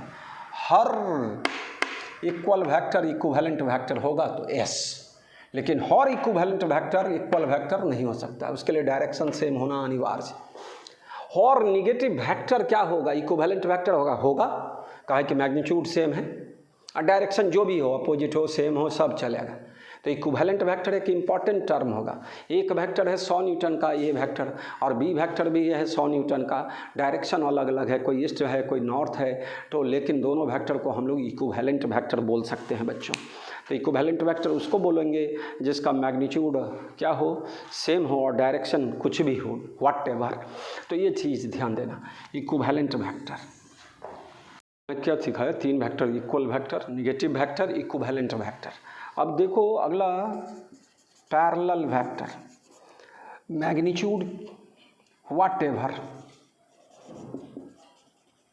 मैग्नीट्यूड जो भी, और डायरेक्शन क्या होना चाहिए, सेम होना चाहिए। तो क्या हो गया, पैरेलल वेक्टर बोलेंगे। इसका मतलब क्या है, हर इक्वल वेक्टर पैरेलल वेक्टर होगा, लेकिन हर पैरेलल वेक्टर इक्वल वेक्टर होगा, no no, it is not necessary. तो इतनी बात आपको समझना पड़ेगा, है ना। तो ये तो clear, parallel vector. Anti parallel बोलेंगे, एंटी पैरेलल, अनलाइक वेक्टर भी बोलते हैं। लाइक पैरेलल वाले को लाइक वेक्टर भी बोला जाता है, like vector, parallel vector, like vector, anti parallel vector. यहाँ भी पैरेलल वेक्टर अपना लिखेंगे। एंटी पैरेलल वेक्टर में डायरेक्शन क्या हो, व्हाटएवर, जो भी हो, लेकिन सॉरी मैग्नीट्यूड व्हाटएवर, और डायरेक्शन क्या होना चाहिए, अपोजिट होना चाहिए, उसको एंटी पैरेलल। इसी में एंटी पैरेलल वेक्टर यह इतना ही, ए को छोटा कर दें, ये छोटा वेक्टर हो गया, बी बड़ा वेक्टर हो गया, एंटी पैरेलल वेक्टर है। तो हर निगेटिव वेक्टर एंटी पैरेलल होगा, है ना, लेकिन हर anti parallel vector negative vector नहीं होगा, काहे कि मैग्नीट्यूड तो जो भी हो सकता है। तो ये सब सीखने का है, थोड़ा थोड़ा बोलते हैं। अभी एक चीज़ सिखा रहे हैं, यूनिट वेक्टर। मैग्नीट्यूड क्या बच्चों, तो यूनिट, और डायरेक्शन व्हाटएवर। वह वेक्टर जिसका मैग्नीट्यूड क्या हो, 1 हो, और डायरेक्शन जो भी हो, उसको यूनिट वेक्टर। आप कैसे यूनिट वेक्टर प्राप्त करेंगे सो मैं दिखाता हूँ। उसको कैप के द्वारा रिप्रेजेंट करोगे, स्पेशली कैप बोलेंगे, हैट बोलेंगे, कैरेट बोलेंगे, वो लिखना सिखाते हैं यूनिट वेक्टर। और एक्स वाई जेड के लिए यूनिट वेक्टर का पार्टिकुलर, वो तो आदत सब पर बन जाएगा। एक्स बोलेंगे तो आई कैप, वाई बोलेंगे तो जे कैप, के जेड बोलेंगे तो के कैप, आई जे के। एक्स वाई जेड सब एक दूसरे पर क्या होता है, परपेंडिकुलर होता है, म्यूचुअली परपेंडिकुलर। अभी लिखाने जा रहे हैं orthogonal vectors. Those vectors which are perpendicular to each other are called orthogonal vectors. तो और मैग्नीट्यूड जो हो उससे कोई मतलब नहीं, लेकिन डायरेक्शन एक दूसरे पर क्या हो, परपेंडिकुलर, तो those vectors are called orthogonal vectors. अभी थोड़ा सा ये सब डिफिनीशन बोले यूनिट वेक्टर। एक होता है नल वेक्टर, नल और जीरो वेक्टर। मैग्नीट्यूड क्या, 0, और डायरेक्शन कोई सिग्निफिकेंस नहीं, नो सिग्निफिकेंस।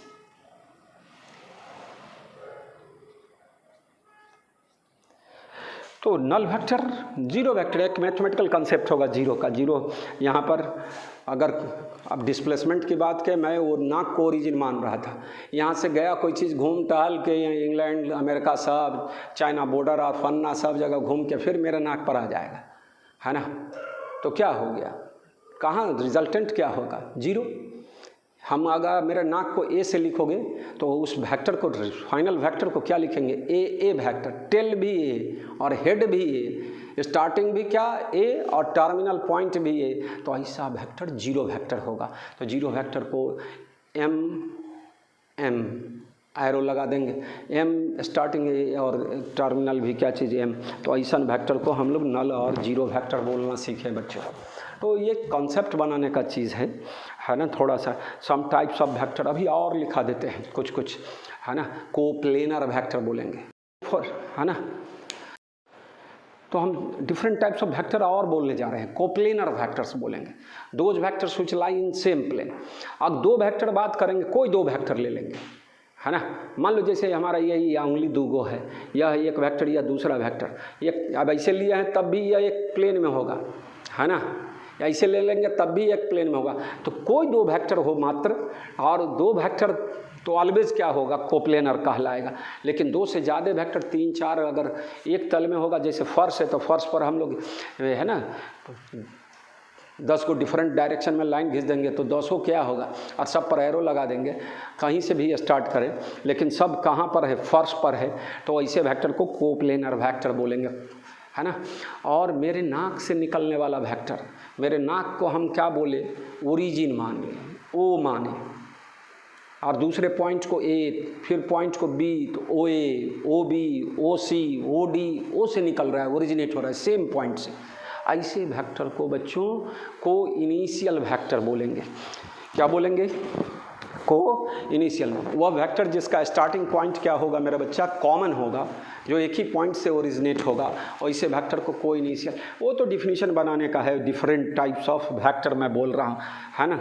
तो देखते चलो हम क्या बोलना चाह रहे हैं। पहले इक्वल वेक्टर सारे बच्चे को समझ में आ गया होगा, magnitude same, direction same. Negative vector magnitude same, direction opposite. Equivalent vector बोलेंगे तो मैग्नीट्यूड सेम और डायरेक्शन क्या चीज़, व्हाट एवर, है ना। और पैरेलल और लाइक वेक्टर बोलेंगे तो मैग्नीट्यूड कुछ भी हो, डायरेक्शन सेम होगा। एंटी पैरेलल वेक्टर बोलेंगे तो क्या बोलेंगे, डायरेक्शन क्या होगा, अपोजिट होगा, और मैग्नीट्यूड जो भी हो। इस तरह की बातों को सीखें। Unit vector magnitude unit, direction whatever. Null और जीरो वेक्टर बोले, जीरो और जो उसका मैग्नीट्यूड जीरो और डायरेक्शन नो सिग्निफिकेंट। ओरिजिन जैसे मैं बोल रहा था ना, तो ओरिजिन का पोजीशन वेक्टर लिखना, पोजीशन वेक्टर सिखाएंगे, है ना। तो ओरिजिन का पोजीशन वेक्टर क्या होगा, तो वह जीरो वेक्टर बोला जाएगा स्टार्टिंग कमल। तो देखना है, आगे बात समझनी है, और इसको इम्प्लीमेंट करेंगे तो और क्लियर होता चला जाएगा। तो यह हम सम टाइप्स ऑफ वेक्टर की बात की। अभी और लिखा देते हैं, कोलिनियर, कोप्लेनर, है ना। कोलिनियर मतलब एक ही लाइन पर का वेक्टर, एक ही डायरेक्शन में हो या अपोजिट डायरेक्शन में हो, एक लाइन पर होगा तो उसको कोलिनियर वेक्टर बोलेंगे। तो अगर एक ही डायरेक्शन में कोलिनियर है तो पैरेलल वेक्टर होगा। हर पैरेलल वेक्टर कोलिनियर होगा यह जरूरी नहीं है, लेकिन हर कोलिनियर वेक्टर, एक ही डायरेक्शन वाला कोलिनियर वेक्टर पैरेलल वेक्टर होगा। तो इन सारी भाषाओं को पकड़ना है आपको कि किस तरह सर बता रहे हैं टाइप्स ऑफ वेक्टर को। तो मूल काम है हम लोग को वेक्टर को जोड़ना सीखें। तो अभी तो हम लोग सिर्फ वेक्टर का टाइप सीखे हैं और वेक्टर को खींचना सीखे। अब जिसको ये आ गया उसको जोड़ना आ जाएगा, उसको जिसको एडिशन आ गया, जोड़ना आ गया, उसको घटाने और सब्ट्रैक्शन में कोई दिक्कत नहीं होगा। तो हम लोग एडिशन, सब्ट्रैक्शन, मल्टीप्लिकेशन की बात करेंगे, रिजोल्यूशन ऑफ वेक्टर। यही 4 काम हम लोग को सीखना है वेक्टर का, कि ऐड दो या दो से ज़्यादा वेक्टर को ऐड, पूरे फिजिक्स में अभी 11th 12th का लेवल में आपको इस तरह की बातों को पढ़ना है। तो यह समझ लो कि हमारा यह नींव है पूरे फिजिक्स का, 11th 12th का बेसिक बात, सबसे यही ओरिजिन होगा, ये इसी से हम लोग आगे खींचते चलेंगे। अभी देखो आगे मैं बताता हूँ। तो हम और टाइप्स ऑफ वेक्टर बताने से पहले फिर से हम क्या कर दें, यूनिट वेक्टर के बारे में थोड़ा लिखा दें। लिखा क्या दे आपको, है ना। तो unit vector of r vector, किसी भी लेटर पर ऊपर एरो लगा हुआ तो वेक्टर है। Unit vector of r vector is given as, मेरा बच्चा इसी को क्या पढ़ोगे, आर कैप। टोपी पहना दिए यार, टोपी जब ये लगा रहे समझ लो, कैप जब लगा रहे तो यूनिट वेक्टर, उसका मैग्नीट्यूड क्या होगा ये, और उसका डायरेक्शन किसके है, तो आर वेक्टर, आर कैप लिखे हैं तो आर के डायरेक्शन, ए कैप लिखेंगे तो ए के डायरेक्शन में, यह आर कैप आर का यूनिट वेक्टर होगा। ए कैप लिखेंगे तो ए का unit vector, r cap, r hat और आर कैरेट, मुकुट, ये उसका उच्चारण होगा प्रोनाउंसिएशन। तो आर कैप वेक्टर बराबर, वेक्टर में 2 चीज़ में बड़ा बच्चा, मैग्नीट्यूड एंड डायरेक्शन। और यूनिट वेक्टर में मैग्नीट्यूड को 1 होना है, 5/5 बराबर 1 होगा, 6/6 बराबर 1। तो किसी वेक्टर को उसके मैग्नीट्यूड से डिवाइड कर दे मेरा बच्चा, तो उसका मैग्नीट्यूड 1 हो जाएगा और डायरेक्शन जो रहेगा सो रहेगा, है ना। तो हम लोग वेक्टर को किसी स्केलर से गुना करेंगे तो क्या होगा, वेक्टर ही मिलेगा। तो उसी तरह वेक्टर को स्केलर से डिवाइड करेंगे तो वेक्टर ही मिलेगा। पॉजिटिव स्केलर से गुना करेंगे, पॉजिटिव स्केलर से भागा देंगे तो उसी डायरेक्शन का वेक्टर मिलेगा। तो उसी तरह से यहाँ पर यूनिट वेक्टर निकालने का तरीका है कि वेक्टर को उसके मैग्नीट्यूड से क्या कर दे, डिवाइड कर दे, है ना। यह मेरा बच्चा ये मैं बताना भूल गया कि मॉडुलस है ना, जो ए कैप लिखाए थे ना, जहाँ पर इस तरह का वेक्टर लिखाए पहले के, यह क्या था मेरा बच्चा, टेल और यह हेड, वहीं पर आप लिख लेंगे ए मोड और सिंपली ए। अगर ए वेक्टर है या बोल्ड लेटर में ए था मेरा बच्चा, तो उसको इस तरह लिखे तो वह सिर्फ क्या है, उसके मैग्नीट्यूड को रिप्रेजेंट कर रहा है।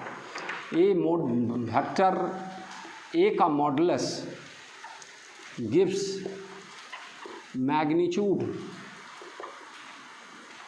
ऑफ ए वेक्टर, या इस तरह से gives magnitude of A vector.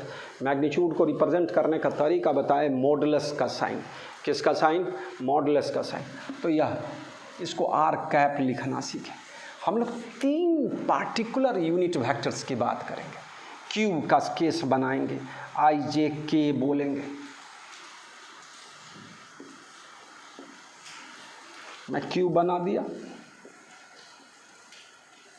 इसको ओरिजिन ले लेंगे, यह एक्स एक्स, इसको वाई या जेड जो माना जाए। हम आपको इसको जेड मान रहे हैं और इसको वाई मान रहे हैं। यह प्लेन वाला चीज़, एक्स वाई प्लेन वाला, किसी को कोई माना जा सकता है या कोई सर्ट नहीं। इसको भी एक्स अपने कन्वीनियंट के लिए ले सकते हैं, लेकिन जो लेते हैं जनरली इसको एक्स। और इधर के डायरेक्शन में यूनिट वेक्टर जो होगा मेरा बच्चा, इसको क्यूब को पहले कंप्लीट कर लिया जाए। इधर जो यूनिट वेक्टर होगा उसको आई कैप, इधर जेड एक्सिस वाले के अलॉन्ग के कैप और इधर वाले को जे कैप। यह सब एक दूसरे पर क्या है, परपेंडिकुलर। लगता नहीं है, लेकिन आपको 3 डायमेंशन का फिगर है। मेरे हाथ पर ध्यान दोगे मेरा बच्चा, ये है ना, इस तरह की बात को सीखेंगे। यह अगर एक्स ले रहे हैं तो यह वाई होगा और यह खरा एक्स एक्स जेड। इस एक्स वाई जेड का कंसेप्ट बनाने का सबसे बेस्ट तरीका है बच्चा, हम लोग जनरली जिस है हम इस क्लासरूम की बात कर रहे हैं, अपने क्लासरूम में जहाँ मैं इस वीडियो को रिकॉर्ड कर रहा हूँ, तो उसमें क्या है, एक लाइन, एक फर्श पर का एक लाइन जो है एक्स एक्सिस, दूसरा फर्श पर का लाइन वाई एक्सिस, और वर्टिकल लाइन जो दिखाएंगे वह जेड एक्सिस। अब इसमें तो इलस्ट्रेट नहीं करना पड़ना है उतना, है ना, लेकिन एक्स वाई जेड आपको समझा हुआ है। अपने अपने रूम में ही देखेंगे तो फर्श पर जो 2 परपेंडिकुलर एक्सिस है वह एक्स वाई लेंगे, और वर्टिकल जो खड़ा है सब वो खड़ा वाला एक्सिस जेड एक्सिस होगा। एक्स के लिए आई कैप लिखना है, वाई के लिए जे कैप और जेड एक्सिस के लिए के कैप, आई जे के। ये सब एक दूसरे पर क्या है, परपेंडिकुलर है। Angle between I vector and J vector is 90 degree. Angle between J vector and के वेक्टर ओ 90 डिग्री। आई जे के, आई स्टैंड्स फॉर क्या है, आई कैप किसके लिए लिखे, ये पिछले वो उसमें आपको ये वेक्टर रिप्रेजेंट करना सिखाए तो वहीं पर लिख देना है ना, modulus of x axis, i cap, j cap, unit vector along y axis, और k cap unit vector along z axis. मेरे बच्चा समझो, आई जे के बार बार बोलना है, ठीक है। अभी जो हम लोग डायरेक्शंस बता रहे थे बच्चों, यह ईस्ट था, यह आई कैप को रिप्रेजेंट करेगा, यह नॉर्थ था, यह वाई है, यह जे कैप को रिप्रेजेंट करेगा, यह माइनस आई कैप को रिप्रेजेंट करेगा, वेस्ट है, और माइनस एक्स बोलेंगे, यह साउथ है, यह माइनस वाई है, यह माइनस जे कैप को रिप्रेजेंट। फर्स्ट क्वाड्रेंट में बात होगा तो प्लस आई प्लस जे वाली बात होगी। सेकंड क्वाड्रेंट में वेक्टर होगा कोई तो माइनस आई प्लस जे वाली बात होगी। ये आगे और सीखेंगे, अभी क्लियर होगा। माइनस आई माइनस जे, जितना वेक्टर बेसिक मैथमेटिक्स में आपको कोऑर्डिनेट और ट्रिग्नोमेट्री का जो सब बताए, सारे कंसेप्ट का यूज करना है मेरा बच्चा। या फोर्थ क्वाड्रेंट में प्लस आई माइनस जे बोलेंगे। यहाँ का एंगल 0 से 90, 90 से 180, 180 से 270, 270 से 360, इस तरह की बात सीखनी है ना। मैं बोलता हूँ, एक यहीं पर लिख देता हूँ, ऑर्थोगोनल वेक्टर्स है ना. If two vectors are perpendicular to each other then they are said to be orthogonal vectors. तो आई जे के, जो आई और जे और के और आई डिफरेंट पेयर बनेगा, वह सब एक दूसरे पर क्या है, परपेंडिकुलर है. तो इसको ऑर्थोगोनल यूनिट वेक्टर्स भी बोलते हैं. और आई जे के से ही हम लोग वेक्टर और फिजिकल क्वांटिटी को, वेक्टर क्वांटिटी को जो है ना रिप्रेजेंट करेंगे हम लोग वेक्टर के टर्म में, तो आई जे के में लिखेंगे. सिर्फ आई से लिखेंगे तो 1 डायमेंशन एक्स एक्सिस के अलॉन्ग, सिर्फ जे से लिखेंगे तो 1 डायमेंशन अलॉन्ग वाई एक्सिस. आई और जे दोनों है तो 2 डायमेंशन होगा, है ना. 2 यूनिट वेक्टर वाला केस होगा तो वह क्या होगा, 2 डायमेंशन होगा. और तीनों जब होगा तो स्पेस में बात करेंगे और 3 डायमेंशन की बात करेंगे. 1 डायमेंशन, 2 डायमेंशन और 3 डायमेंशन. काइनेमेटिक्स में इसी तरह की भाषा आएगी. तो हम लोग इस तरह की बात को बार बार रिपीट करते रहेंगे, बोलते रहेंगे, क्या कि पूरे फिजिक्स में यही मिलने वाला है आपको, है ना. तो कंसेप्ट बनाओगे. तो मैं इसी को लिखने जा रहा हूँ फिर से थोड़ा सा 2 लाइन. पहले इसको बढ़िया से आई जे के का कंसेप्ट बनाना है ना. यूनिट वेक्टर निकालने का तरीका हो गया वेक्टर डिवाइडेड बाय मैग्नीट्यूड. तो पहले मैग्नीट्यूड निकालना सिखाएंगे तब तो, लेकिन अभी सिर्फ डिफिनीशन है कि यूनिट वेक्टर बराबर वेक्टर बाय मैग्नीट्यूड. किसका मैग्नीट्यूड, इस वेक्टर का magnitude.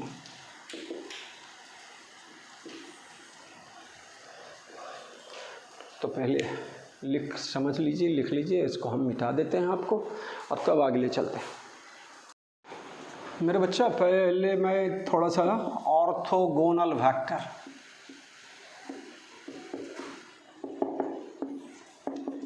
If 2 vectors are perpendicular, ये शॉर्ट में परपेंडिकुलर लिखे, perpendicular to each other then they are said to be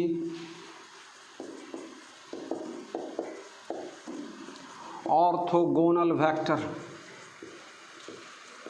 हमारे गणित वाले वैसे स्टूडेंट्स जो गणित भी रखेंगे उसको वेक्टर पढ़ना है 12 में बढ़िया से, है ना. तो वो सब चीज़ 2 डायमेंशन, 3 डायमेंशन, 2D 3D बोलते रहेंगे. ऑर्थोगोनल वेक्टर यह कंसेप्ट वहाँ भी काम देगा. और वहाँ जो सर लोग सिखाएंगे तब तक तो हम लोग फिजिक्स में बहुत बार इसका क्या कर चुके रहेंगे, यूज कर चुके होंगे व्यावहारिक रूप से. तो ये कंसेप्ट वहाँ काम देगा. Positive they are said to be orthogonal vectors. तो क्या हो गया, thus we say that, what we say that, क्या I, J and K are called orthogonal unit vector. Orthogonal unit vector. They are also called, ये I, J, K, they are also called base vector. यही होगा मूल, इसी पर हम लोग vector को रिप्रेजेंट करेंगे, बेस वेक्टर. तो इस तरह ऑर्थोगोनल वेक्टर. तो i j k are called orthogonal unit vector, they are also called base vector. अभी और सीख लो थोड़ा थोड़ा, पहले इसी तरह से इसको है ना मिटा लिया जाए. देखिए यूनिट वेक्टर देखिए बच्चों, है ना, को initial vector, those vectors which have same starting point, initial point, those vectors which have same starting or initial point are called co-initial vector. मेरा बच्चा ओ पॉइंट है, ओ ए, ओ बी, ओ सी, कुछ भी, ओ पी, ओ एफ. तो ये सब क्या है, here O A vector, O B vector O C vector, O F vector and O P vector are coinitial vector,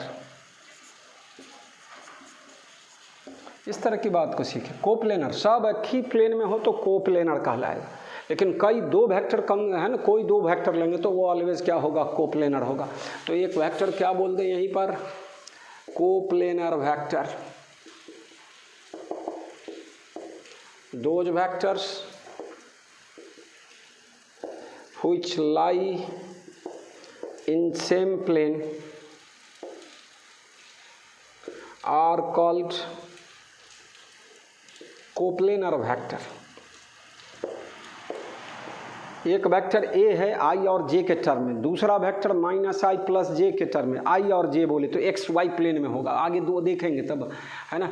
लेकिन जहाँ इस तरह की भाषा होगा तो उसको कोप्लेनर वेक्टर बोलेंगे, है ना। कोइनिशियल, है ना, कोइनिशियल देखिए, कोलिनियर वेक्टर, कोलिनियर वेक्टर मेरा बच्चा, those vectors which lie,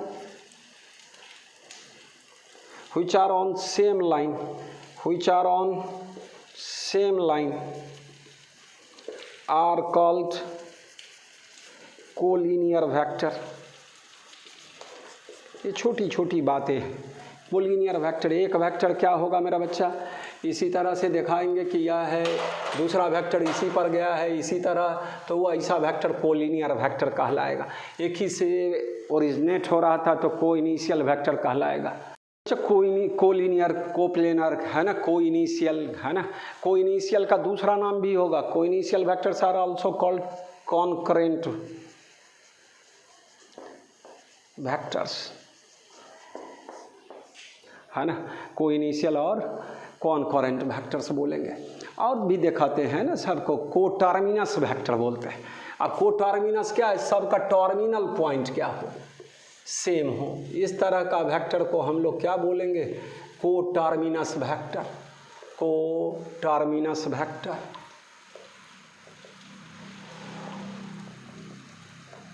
Those vectors which have same terminating point, same terminal point, same head are called coterminous vector. कुछ विशेष बातें हैं नहीं, केवल ये एक तरह से नोट्सबुक सजाने का बात हो गया, लेकिन दिमाग में बैठाने का है बस। और इस बातों को दिमाग में केवल रख लेना है, हो गया। ये यूनिट वेक्टर क्या है, यह है, कैसे प्राप्त होता है, वेक्टर डिवाइडेड बाय मैग्नीट्यूड। तो अभी मैग्नीट्यूड निकालना सिखाएंगे, तब बात करेंगे यूनिट वेक्टर कैसे प्राप्त करेंगे और यूनिट वेक्टर का क्या एडवांटेज होगा। तो ये था सम टाइप्स ऑफ वेक्टर। अब हम लोग सबसे पहले एंगल बिटवीन टू वेक्टर्स को समझेंगे और तब एडिशन ऑफ वेक्टर्स से मेन काम हम लोग का स्टार्ट होगा। तो हम पहले एंगल बिटवीन टू वेक्टर्स को बताने चले हैं। एंगल बिटवीन टू वेक्टर्स कैसे लिखोगे बच्चों, जनरली थीटा से रिप्रेजेंट करेंगे। आप दिखाते हैं फिगर में, उसको समझना, मेन काम वो है। बिटवीन टू वेक्टर्स, इसका सबसे बेस्ट तरीका है क्या, एक चीज़ कंसेप्ट बनाओ फिर से कि vector does not depend upon starting point. हम लोग चाहेंगे तो वेक्टर जहाँ से चाहेंगे वहीं से ड्रॉ करें, लेकिन मैग्नीट्यूड और डायरेक्शन क्या होना चाहिए, सेम होना चाहिए। तो वह उसी वेक्टर, मतलब जैसे ये वेक्टर को रिप्रेजेंट करना है तो हम ये वेक्टर को कहीं से भी अपने कन्वीनियंट के मुताबिक क्या कर सकते हैं, ड्रॉ कर सकते हैं। तो हम लोग बोलते हैं कि vector does not depend upon its starting point, है ना। अगर लोकलाइज्ड वेक्टर है तो फिक्स्ड है। फिर मैं नया टर्म बोला लोकलाइज्ड वेक्टर। तो लोकलाइज्ड वेक्टर का मतलब जिसका स्टार्टिंग पॉइंट एकदम फिक्स्ड, तो वह लोकलाइज्ड वेक्टर बोला जाएगा। तो अभी जस्ट अगर मान लो दो वेक्टर है, यह एक वेक्टर ए है, दूसरा वेक्टर बी है, दोनों को कहाँ से ड्रॉ करें हम लोग, सेम पॉइंट्स, कोइनिशियल हो गया वेक्टर या कोइनिशियल वेक्टर आ गया। अब ये जो एंगल बनाया, ये भी एंगल बनता है और ये भी एंगल बनता है। तो जो छोटा एंगल होगा वह कहलाएगा एंगल बिटवीन टू वेक्टर्स। तो एंगल बिटवीन टू वेक्टर्स के लिए एक पॉइंट हो गया कि दोनों का टेल कहाँ होना चाहिए, दोनों का स्टार्टिंग पॉइंट कहाँ होना चाहिए, कॉमन होना चाहिए। दोनों के एक ही पॉइंट से हम लोग ड्रॉ करेंगे, जिधर डायरेक्शन होगा होगा। अब दोनों के डायरेक्शन के बीच में जो छोटा एंगल बनता है उसको एंगल बिटवीन टू वेक्टर्स बोलेंगे बच्चों। एक पॉइंट ये हो गया, यह टेल वाला हो गया, दोनों का टेल एक ही जगह है।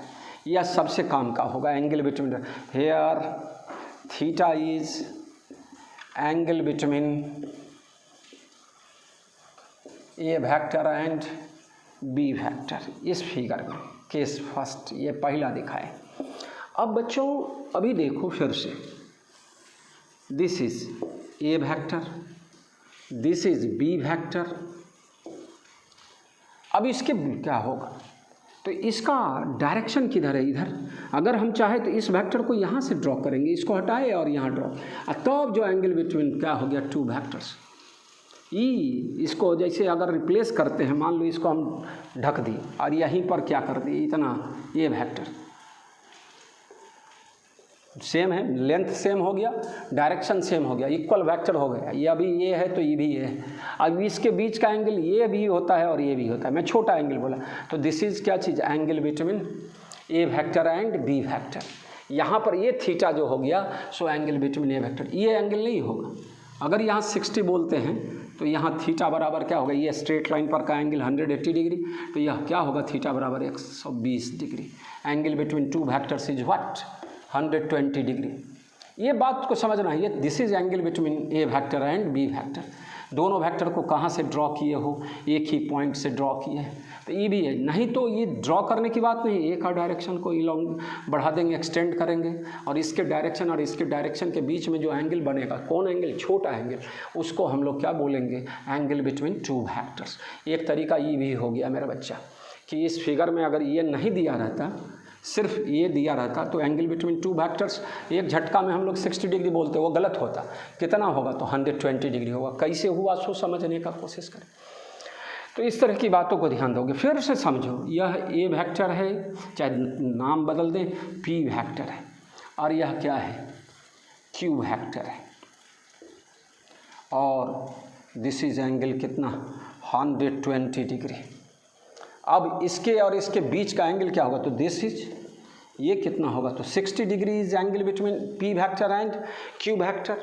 तो इस तरह की बातों को आपको दिमाग में रखना पड़ेगा। अब सिंपल एक और फिगर मैं बता दूं, यह कोई वेक्टर है, यह दूसरा वेक्टर है।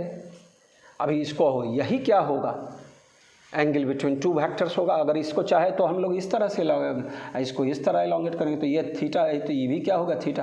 तो angle between two vectors is what, theta कहलाएगा। यहाँ पर यह कोई वेक्टर सी वेक्टर है या डी वेक्टर है, टर्मिनल पॉइंट मतलब को टर्मिनस वेक्टर कर दिए एक तरह से, तो यहाँ थीटा इज एंगल बिटवीन क्या, here theta is angle between c vector and d vector. आपको देखना पड़ेगा, ज़्यादातर हम लोग को यही मिलने वाला है।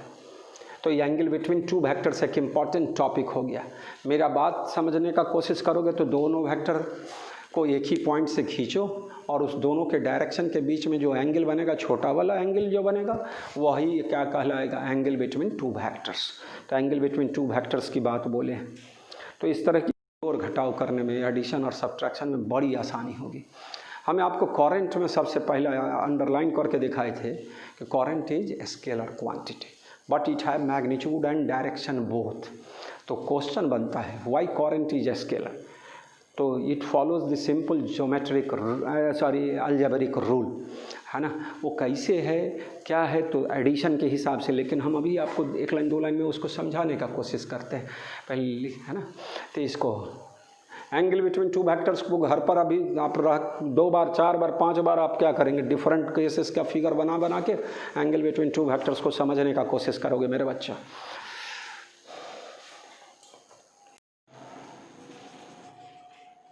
Why current is scalar? It has magnitude and direction both. Magnitude and direction both. लेकिन स्केलर बोलते हैं। मेरा बच्चा सीधा सा कंसेप्ट है। मान लो 10 एम्पियर करंट्स इस डायरेक्शन में जा रहा है, एक ब्रांच इधर है जिससे 3 एम्पियर करंट गया, चाहे 2 एम्पियर करंट गया, तो दूसरे ब्रांच अब सीधा हो या टेढ़ा हो, इधर हो, कितना एम्पियर करंट जाएगा, 8 एम्पियर। ये 10 एम्पियर आया और कई पार्ट में टूट गया, 2 एम्पियर। सिंपल अलजेब्रिक है ना। तो डायरेक्शन तो है, लेकिन ज्योमेट्रिक रूल के आधार पर इसको जोड़ा और घटाया नहीं जा सकता। किसके आधार पर जोड़ रहे हैं? सिंपल अलजेब्रिक रूल, है ना। Current follows simple algebraic rule, it does not follow geometric, it does not follow geometric rule, thus current is taken as a scalar quantity, current is taken as a scalar, fundamental scalar बोले हैं, मास, length, time, current, temperature. बच्चों मैं इस lecture में इतना ही बताने जा रहा हूँ, और अब आपको होमवर्क क्या मिल रहा है कि आप क्या करोगे? Sine cos tan, sine A plus B, sine 2 theta, cos 2 theta, इस तरह के रिजल्ट को, साइन 120 डिग्री क्या है, कॉस 120 डिग्री क्या है, कॉस 180 डिग्री क्या है, ये सारा रिजल्ट आपको अगले लेक्चर में क्या है ज़रूरत पड़ने वाला है, तो आपको याद होना चाहिए।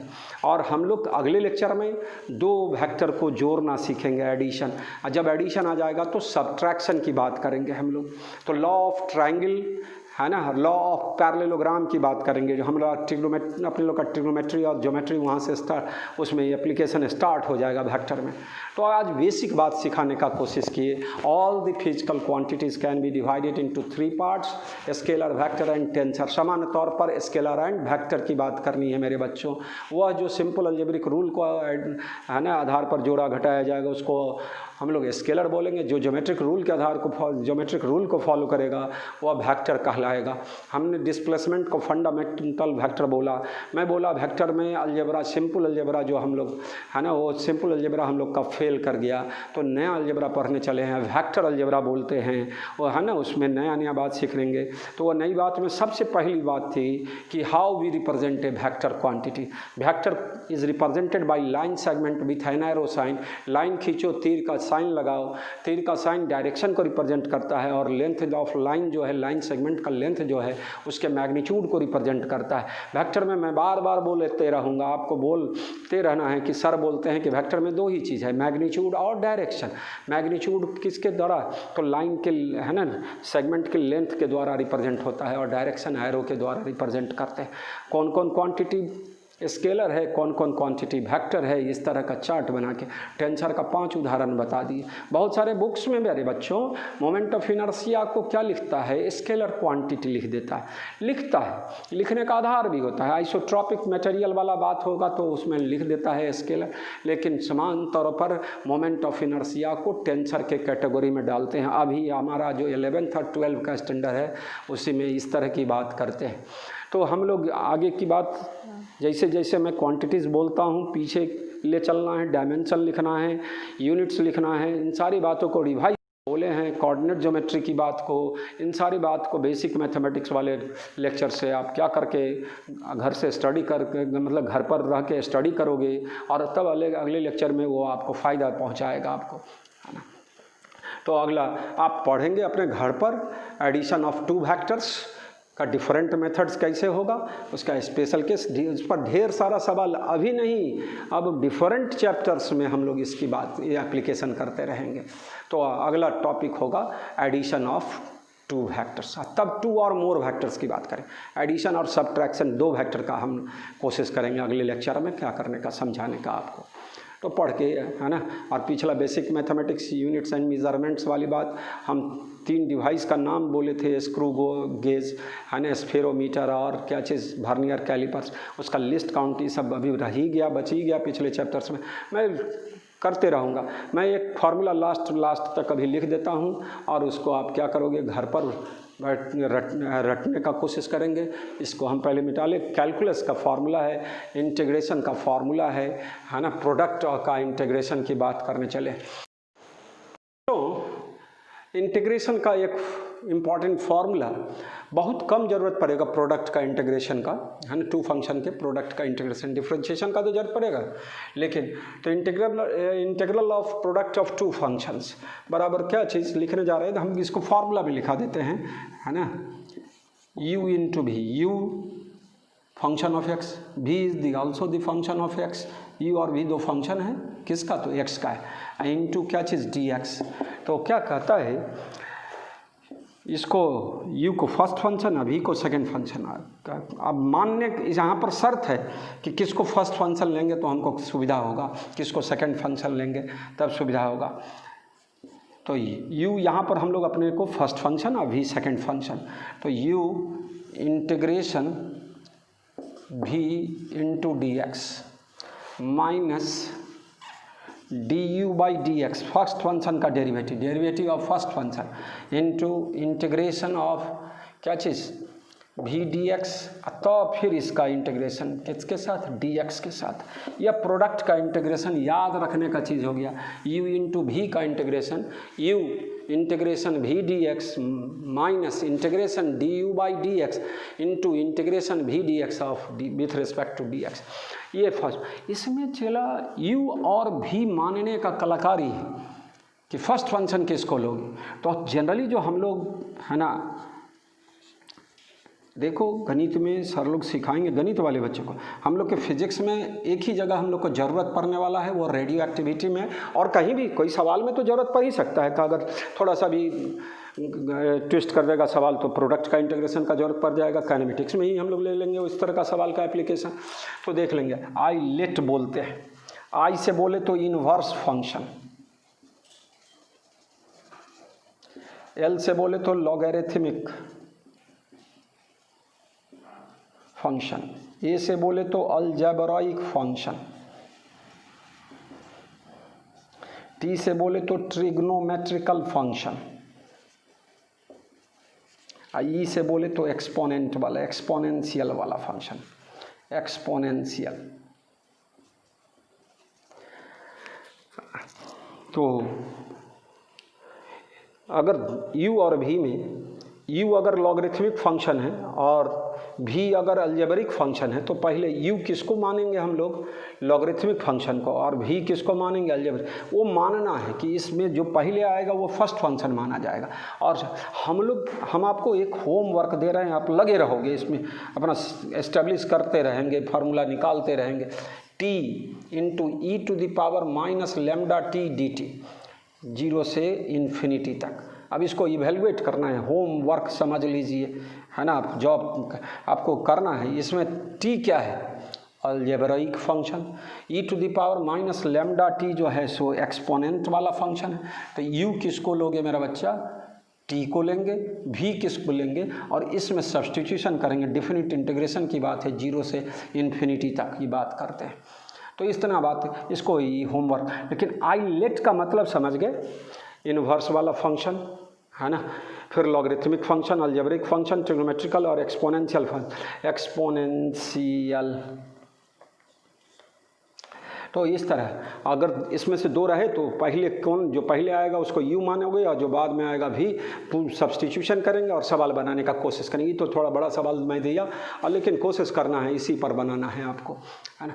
तो यह इंटीग्रल हम इसी तरह से हर लेक्चर में कोशिश करेंगे, एक दो फार्मूला जो हमारे बेसिक मैथमेटिक्स में क्या करने हैं, जोड़ने से और हम लोग को आगे चल के सुविधाजनक लगेगा। तो उस तरह के फार्मूलाओं को हम लोग रिपीट करते रहेंगे, मतलब नया नया लिखते रहेंगे, उसको बार बार रिपीट करते रहना है। तो डिफरेंशिएशन, इंटीग्रेशन, मैक्सिमा, मिनिमा, है ना, मैं क्वाड्रेटिक इक्वेशन के ग्राफ को खींचना सिखा दिया था, हाइपरबोला, पैराबोला, इलिप्स बोला था, टर्म सब बोले, बहुत सारा टर्म सभी और होगा। तो मैथमेटिक्स वाले बच्चे को तो पढ़ना ही पड़ेगा, वो 12 में अपने स्टैंडर्ड में सारा चीज़ सब। तो इस तरह की चीज़ों को रिवाइज करते रहे, AP, GP सब जो भी पढ़े हैं सब वाला फार्मूला सब याद करते रहिए आप। तो ठीक है बच्चों, आप स्वस्थ रहो, घर पर रहो और पढ़ते रहो हर हमेशा। और अब सुरक्षित रहना मस्ट है सबको, अपने को भी सुरक्षित रहना है और दूसरे को भी सजेशन देते रहना है। चाहे आपसे वो सीनियर बुजुर्ग आदमी हो उनको भी कहना है, छोटे को भी कहना है, अपने बराबर वाले दोस्तों को भी अपने मैसेज देते रहना है कि सब आदमी हम लोग एक सुरक्षित रूप से रहें, जो गवर्नमेंट का गाइडलाइन आ रहा है, और पॉजिटिव बात करते हुए आगे बढ़ते रहे। और पिछले लेक्चर सबको रिवाइज करते रहो, घर में व्यस्त रहोगे पढ़ाई लिखाई में तो आपको कोई निगेटिव सोच नहीं आएगा, सारा पॉजिटिव बात आपके लाइफ में आने वाले समय में आपके लिए होगा। तो बच्चों पढ़ाई करोगे घर पर रह के बढ़िया से।